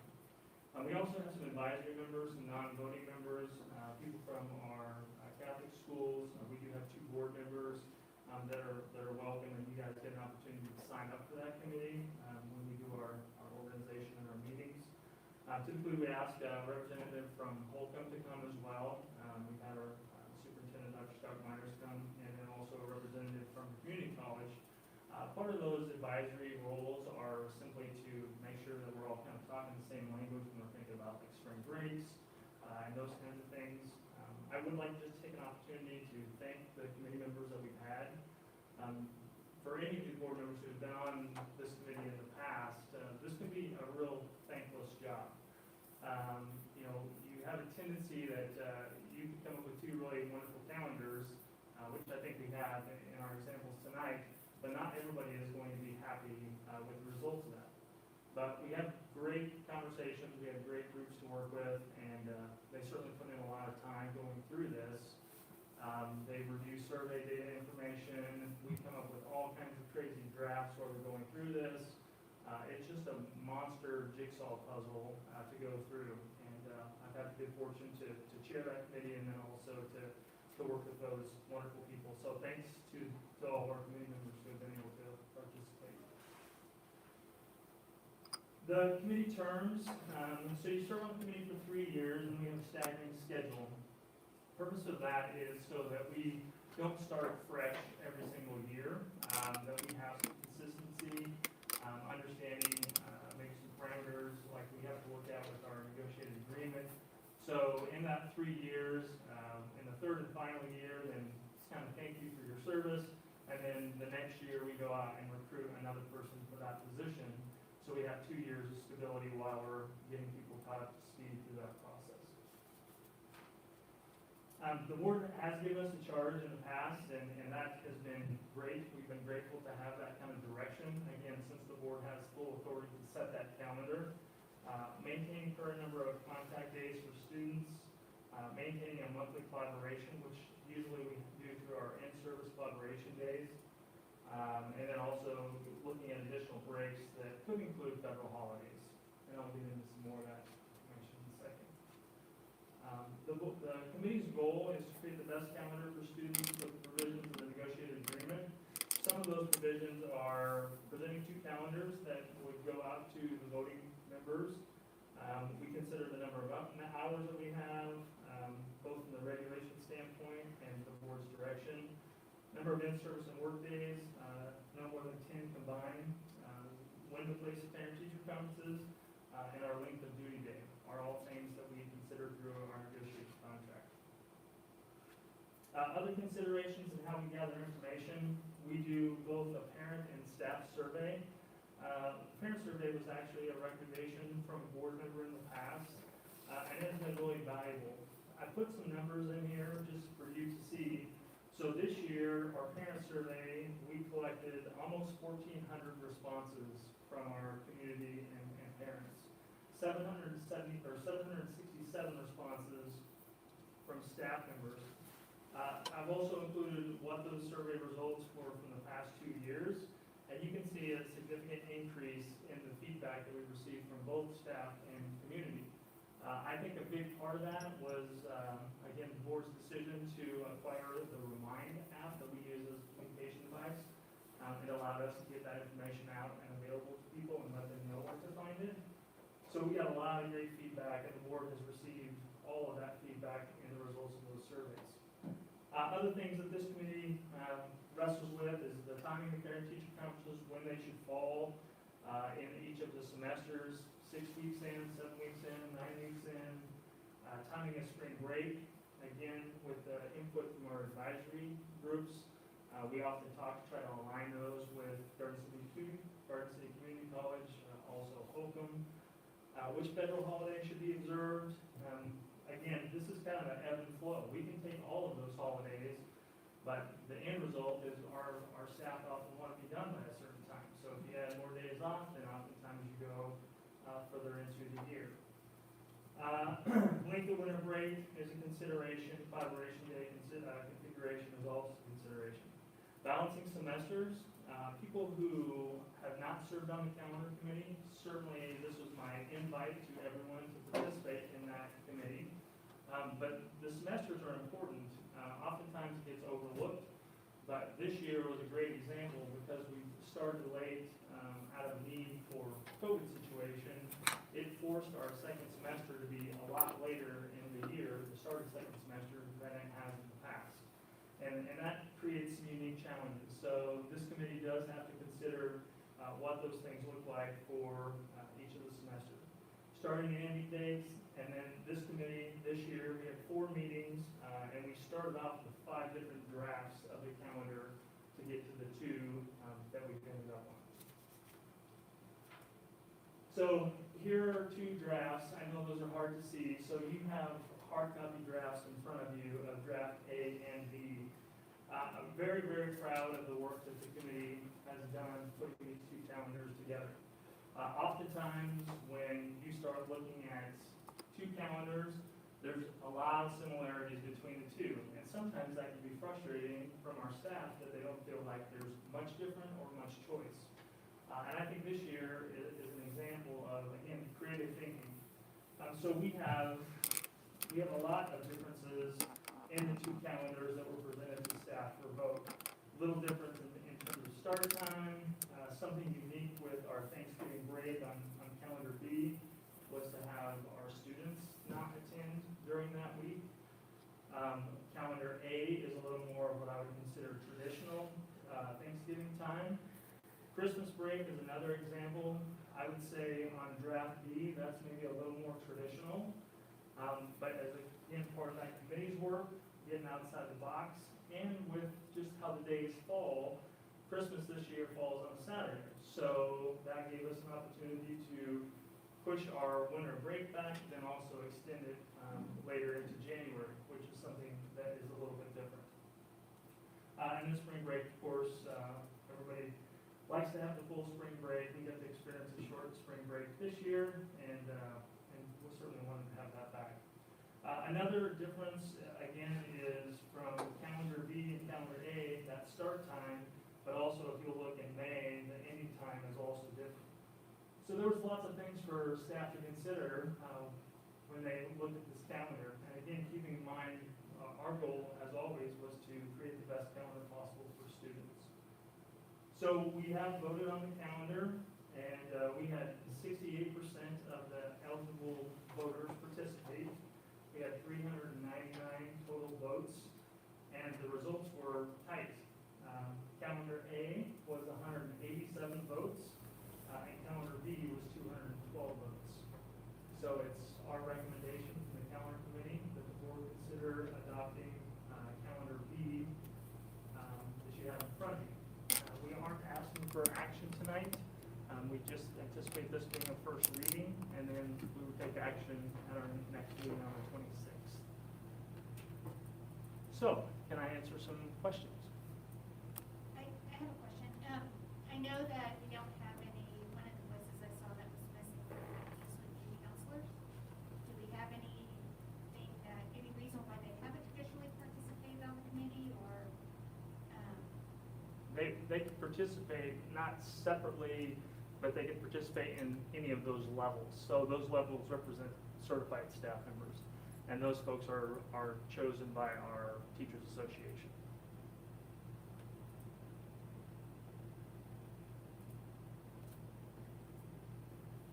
Would you repeat, I'm sorry, I was concentrating on looking at the calendars and did not hear. So the voting was by the teachers Correct. for which calendar they wanted? Calendar B is the most votes. I'm sorry, so they were the only ones to vote on which calendar they wanted? The Yes. teachers. Okay, would you tell me the numbers again? I'm sorry. Yes, ma'am. 399 total votes. Calendar A had 187, and calendar B had 212.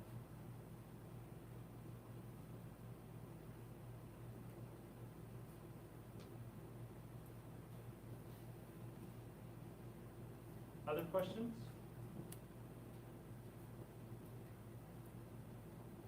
Okay. I do have one other question, sorry. So it seems to me it's been consistent over at least the last 2 or 3 years that we always have people comment on how early we start. And yet the numbers are really inconsistent from the survey. It said like, I don't know, was it like 67% were fine with the first or second week, as opposed to like 30% for the last 2, but most of the comments then say that we start too soon and that we should kind of be in alignment a little bit with the surrounding schools. So what's your take on that? So it is, like I said earlier, it's a jigsaw puzzle. So we could start super late like we did this year. I think we started this year the last day of August. But in order to also meet a need of the staff, which has historically been they want to be done by Memorial Day. So you have a finite number of days that if you start later, but you got to end here, so what happens in between? So you have to do like what we did this year. We had a shortened spring break. You have less days that you're taking off in order to meet both of those needs. I get that. I guess what I'm asking is like, why do you think that there's inconsistency with the numbers that we get on the survey versus it seemed like overall the discussion and it's consistently a parent concern that we start school so much earlier? So not every calendar that everyone has in our area is apples to apples. So lengthening student contact time during the day could allow for shorter calendars in terms of the number of days. So people see that, but it's not necessarily the same as what we're operating in our calendar. Dane, I might jump on that a little bit too. I think part of it is, unless you've served on the calendar committee, you don't probably really understand all the pieces that they're juggling to put this together. And so, as a shopper on this kind of thing, you see, hey, a later start is something that's attractive. You also see maybe having the whole week off at Thanksgiving would be a nice plus. Having 2 full weeks of Christmas. And so when you hear about different places doing different pieces, and you might think of a calendar that puts all those together, but then mathematically that's not possible. So I think that's, again, we got a lot of comments this time about starting early, and we started the last this was an unusual year. What was the other thing you shared with me about activities? So part of the feedback from the committee is at the middle school level, when kids aren't in school, when activities start, the participation rate in those activities is very low. And so one of the inputs from our committee was to have it start no later than the times the kids would need to be in school in order to be participating in activities. So we had to adjust our start times in order to meet that need. I understand what you guys are saying. I served on the calendar committee. What I feel like my question is not being answered because I'm mystified by the continued conversation about starting, but yet the survey is so drastically different to that. So I'm trying to connect dots here. Sure. Why that might be, and I understand that maybe it's a misunderstanding, but it just seems to be a conversation that comes up Sure. every year. Absolutely. As long as I've been on the board. And I'm not trying to be evasive with the question. I think it goes back to a lot of what Dr. Carlin's saying is there's a lot of moving pieces in and of itself in our calendar alone. But to get to compare other schools, you don't have all of the information of what other schools are doing to create their calendars. What are their number of contract days, contact time, what else is in their agreement that they're having to juggle and shuffle in order to create their own calendars. So you are just looking at a surface level when you're comparing calendars. So I think our staff, the feedback that you're seeing is that, again, it's based on the parameters that we have in our contract and also coming up with trying to meet as many needs as we can through that process. Well, my concern is that we're not listening to our constituents because it seems like almost, with the exception of COVID, which obviously had reason that we had to start so much later, but it's like we're almost going in the opposite direction. Like calendar B seems to start very early. Yes, ma'am. So that's what's my concern, is that I feel like we're not listening, we're almost going in the opposite direction. Well, it does start early, but again, the end time is also then moved up. So there's things to consider on both ends of that, I guess literally both ends of that. So then, why do we only ask the teachers to vote on a calendar? If we do a survey from both the parents and the teachers, why don't we survey and have two calendars to be voted on? It's a contracted issue. So only the people that are covered in our contract, it's a contracted issue. So the only people that can cover or that can vote are the people that are covered under our contract. And that's specifically written out in our negotiated agreement. I think we had, at one point, had classified voting, and then we had an issue with GCEA because we allowed other people to vote besides the certified under the negotiated agreement. And so we made that change a few years ago. So we had 399 teachers vote on this, and Yes. how many teachers do we have in total? Eligible to vote, 587, I believe, were eligible to vote. 68% is what participated. Thank you. Yes, ma'am? And you extended the voting because of a glitch, correct? We did, yeah. We extended it over the weekend to make sure everybody had the opportunity to do it. We also sent out the survey link 4 different times. We sent out multiple reminders through email that it was available to vote. Our calendar committee was roughly 15 people. They themselves were passing the word around to make sure people had the opportunity. So, one of the ways that we would shorten the calendar year is to shorten contact days. Good point. And then you also have your PD days and in-service and all that stuff that's combined.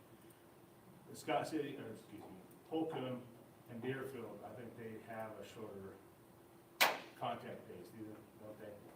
It probably is longer contact days in terms of the hours of instruction. That's probably longer than what we have. Deerfield goes a different time. They go 4 days a week now, but longer. Yeah, so it's different for that. I'm just curious. Sure. There's a short one because you got a length somewhere. Yeah, no, I get it. My last little thing on this too, from years of working with the calendar, I know when I worked with the calendar committee, one of the hardest things to do was to remind people that we're trying to come up with the best calendar for students here. And it's easy to look at it from the perspective of a parent who has an annual event, something that their family likes to get involved with, and the calendar doesn't fit perfectly with that, but we're thinking about 7,000 kids across all, expanses of family experiences, and so it's pretty easy to kind of get caught up in how does this calendar affect me, but it really, the charge of that committee is what's the best calendar for students. And so it's a tough job to be on that calendar committee. But one thing to keep in mind too is what's best for our students is to have the best people teaching. And I think a calendar does make a huge difference when it comes to recruiting.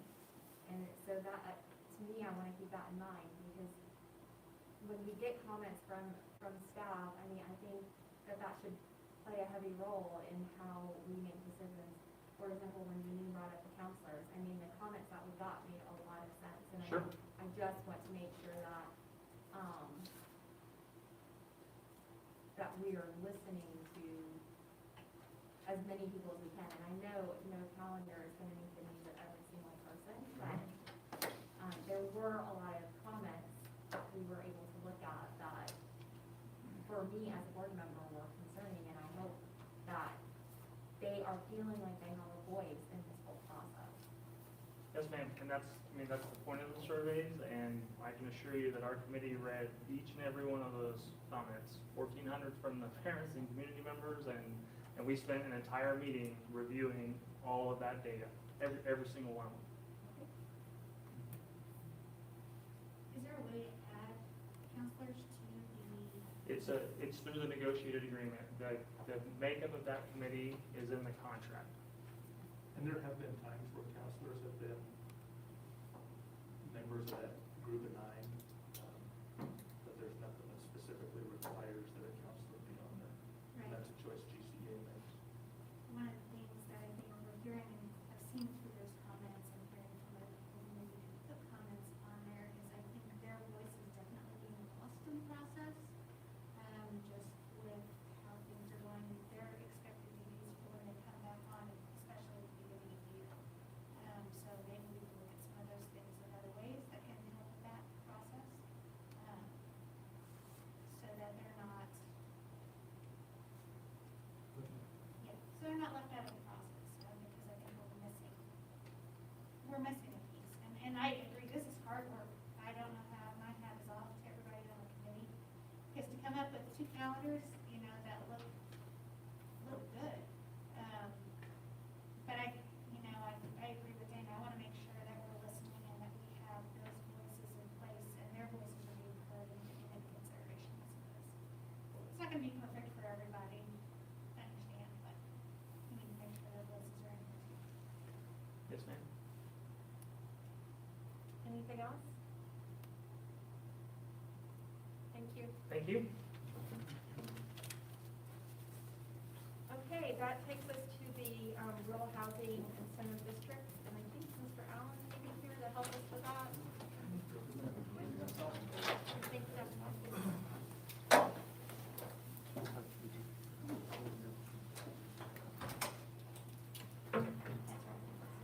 Thanks for the invitation to join you. You all know Carol Davidson, Neighborhood and Development Services Director, part of our senior management team at the city. We presented to you, I believe, recently on Rural Housing Incentive District, or we try to annually for sure, come to not just you, but the community college and to Finney County to talk about Rural Housing Incentive District projects and also the status of our housing study. Really the idea being that Rural Housing Incentive District is a development tool that all of us fund together, and it's based on the identification or the shared assumption that this community desperately needs housing. and the shared assumption that the only way that's going to happen is if there's a development tool that buys down the infrastructure cost, including the land cost of these projects. I think the evidence would suggest that that's the case. But still, the statute spells out the ability for counties of our size to use this tool. At its baseline, it's a tax increment financing project. Tax increment financing is more commonly used in commercial development projects, but in the state of Kansas, if you're below a certain population that the statute defines as rural, you are able to use this tool to also help stimulate housing. We've done that anecdotally. Prior to 2008, we had no subdivisions developed. Part of that was a downturn and really the need for housing in the community. But that began to steadily ramp up around 2005, 2006, 2007, 2008. The governing bodies of all the taxing entities in Finney County shared in a meeting what's the most important thing, most important issue facing all of us. And every person in the room said housing. And it was sort of a shared moment at that point to aggressively try to pursue the right tool that would help make it happen. At the City of Garden City, we tried several. The analogy of like throwing spaghetti against the wall and see what sticks. We threw a lot of spaghetti against the wall and none of it stuck. RHID finally did, and it suddenly it created a lot of interest in projects. And so, not knowing fully what the expectation of this session is, I just wanted to recap what the tool is, kind of the history of why we're doing it. We've brought those presentations from earlier. I think it'll be helpful to answer questions by going back and looking at those slides. Most of the information should be in there. Kind of background. More than likely, I'm not going to be able to answer the questions that Carol will on specific projects, but I'll try my best to. Well, if I could, the reason I wanted to put this on is because of some decisions we're going to be making later, and just wanting to be as transparent as possible, because there was one that was just recently approved by the city for consideration, and I think you were hoping, if I remember the housing update correctly, there's maybe 5 this year or something like that, and I just felt like it was important for us to at least to look at it. If there's no motion or anything like that, it moves forward. If we have a motion to object, then it doesn't move forward. So I just wanted to at least have it addressed as to which one is currently up for consideration, because the city council passed it. We have, just to answer your question or your concern, the Chapel Heights 4, that's the one, April 20th is when it comes to the commission for the final ordinance. And that's when, if this board is not in agreement with that, you have the right to pass a resolution against it. And then it basically will make that RHID null and void. And the Chapel Heights 4 has 49 single-family homes going into it. But I'm personally in favor of it. I just wanted to make sure that everything looked as transparent as possible from from the board side, considering discussions we've had on other things. I just felt like we should at least look at it and make sure that people knew that we weren't just letting it slide by, if that makes any sense. So, any discussion, questions?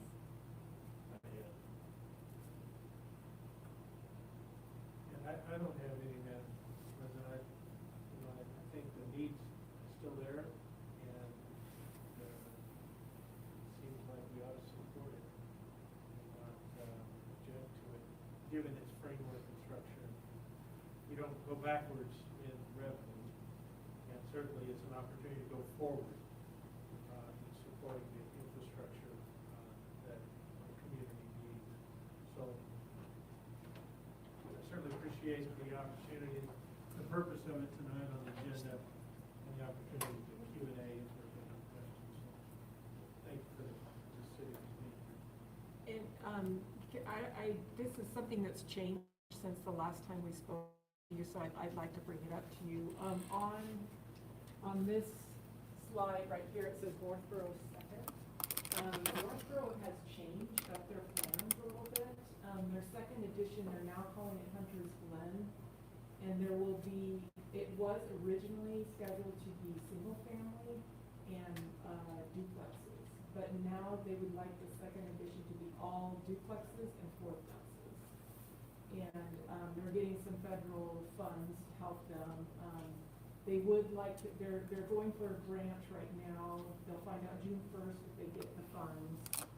If they get it, they want to move forward with the first phase, which is a series of duplexes and fourplexes, 86 units.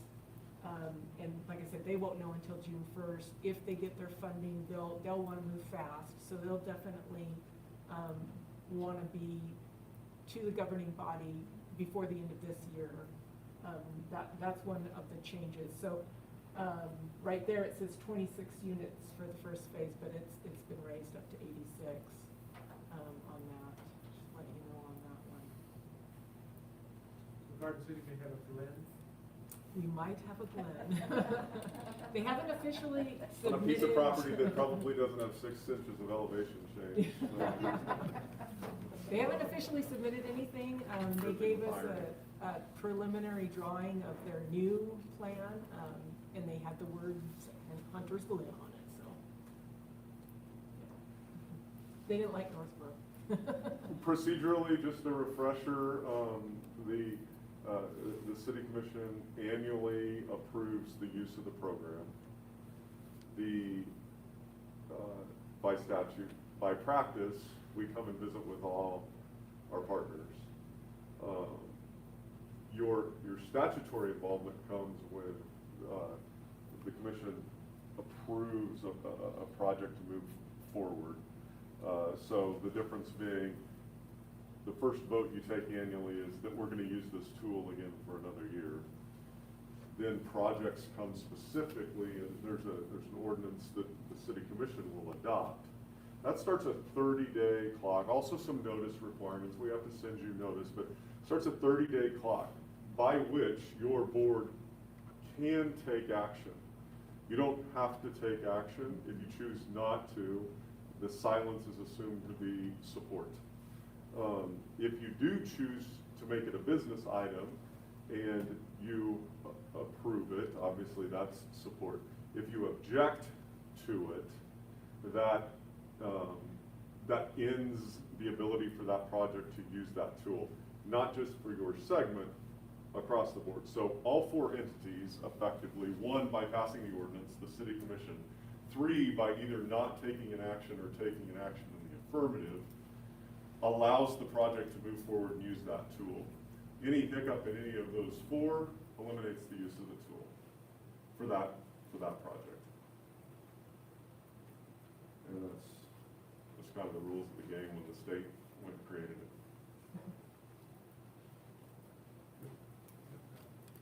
Question. It doesn't appear that really anything is created by an affirmative action by this board, other than to make clear support. As a partner, it seems more appropriate to put that kind of thing on the table if there doesn't seem to be a lot of debate. Debate is not something to shy away from. It's just community discussion from our perspective. I'm tempted to put a motion in support because it just seems to be a better partner that way.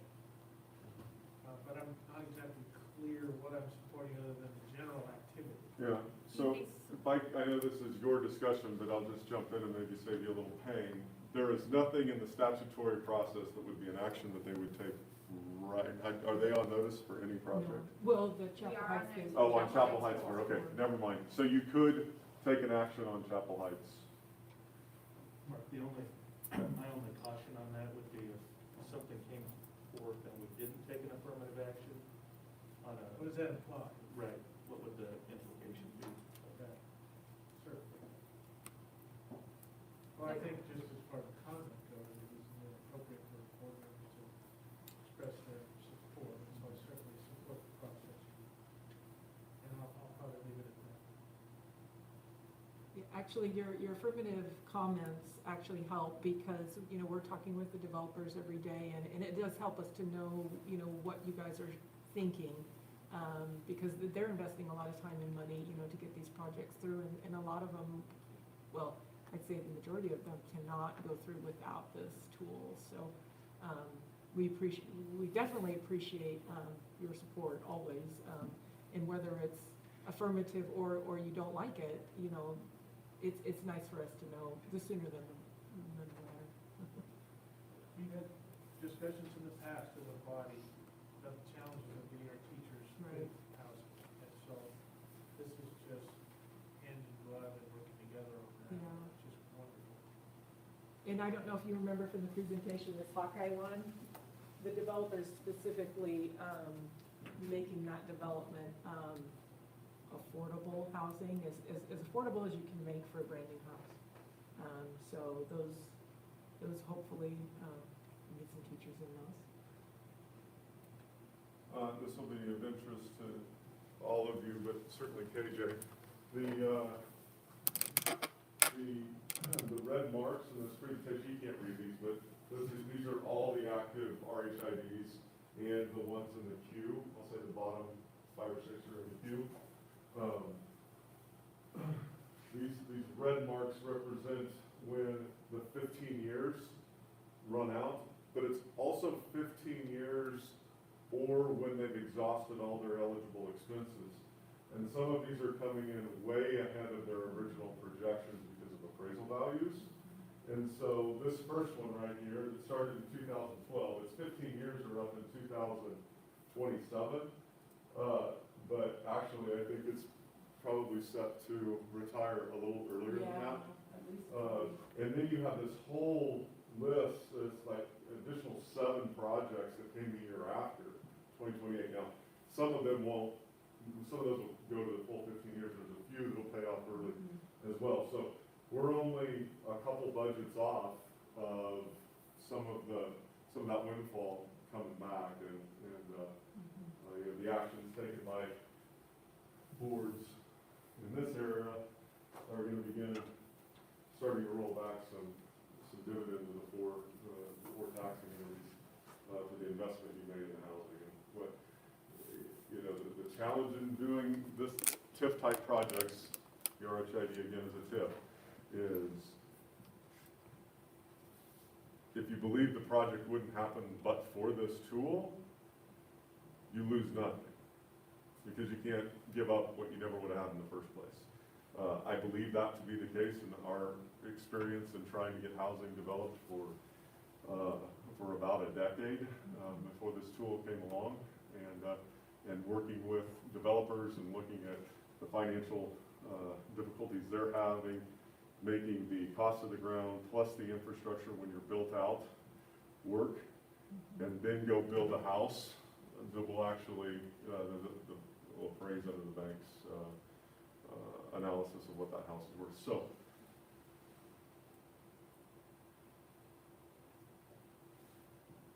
it'd be hard for us to find one of these projects that would have happened. I don't think you've given up anything in 9 years. Pretty soon you, the county, the college, the city of Garden City will not just have the units where folks can live, but there'll also be that follow-up revenue stream.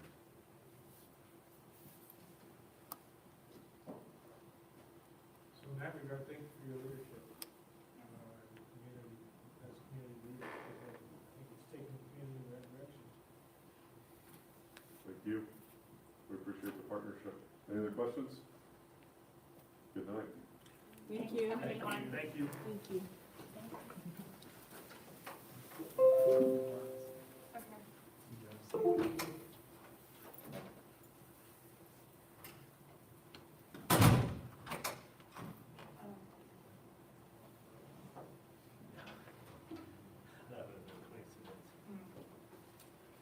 Okay, I think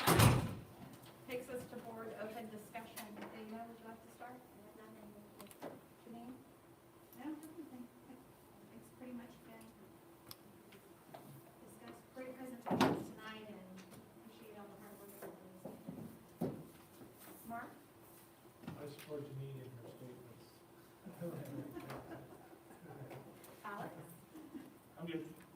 Dr. Hannigan? I have a couple of things, sorry. Saturday is the legislative coffee.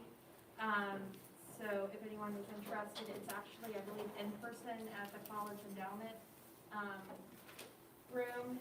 But it's limited in seating, but it will still be broadcast, I believe, on Facebook Live, on the Chamber's website, or Facebook page, excuse me. And then I want to thank KJ, Heath, Janine, and Alex for their work the past few days on the negotiations committee. Thank you for spending your entire Saturday here doing that. And then, since we haven't had a meeting, I don't think since it started, way to go spring sports and spring activities, because we didn't have them last year. So I'm really excited to see all that's going on and what everyone is doing everywhere. So congratulations for getting your spring season this year. So that's really exciting. The next meeting of the Board of Education will take place on Monday. Oh, I'm sorry, I forgot you, Dr. Carlin, again. Sorry. Just two quick things. First, I would like to thank the VO student from the video who recognized that we had a surprise spring break back in February. That was the silver lining to the cold weather, and I'm glad somebody recognized that. We have had several comments about the quality of our broadcasts over quite an extended period of time, sound and that kind of thing. So we have met with an AV company that has come and looked at our room, is going to give us some proposals to upgrade the technology in the room to hopefully improve not only the quality of our screen and sound, but also to make the room a little more modern and useful and kind of get our technology up to date. So we'll keep you posted on that. They were here last week and promised to get us some proposals out here soon. So just to let the board know, we are kind of working on that. And I reminded them to say something about that before the meeting too, and then I just skipped over it. So, the next meeting of the Board of Education will take place on Monday, April 26, 2021 at 6 p.m. here in the board meeting room. Do I have a motion to adjourn? Moved by Alice, is there a second? Second by Janine, any discussion? All in favor, please raise your hand. Opposed? Thank you all. Great discussion today, appreciate it.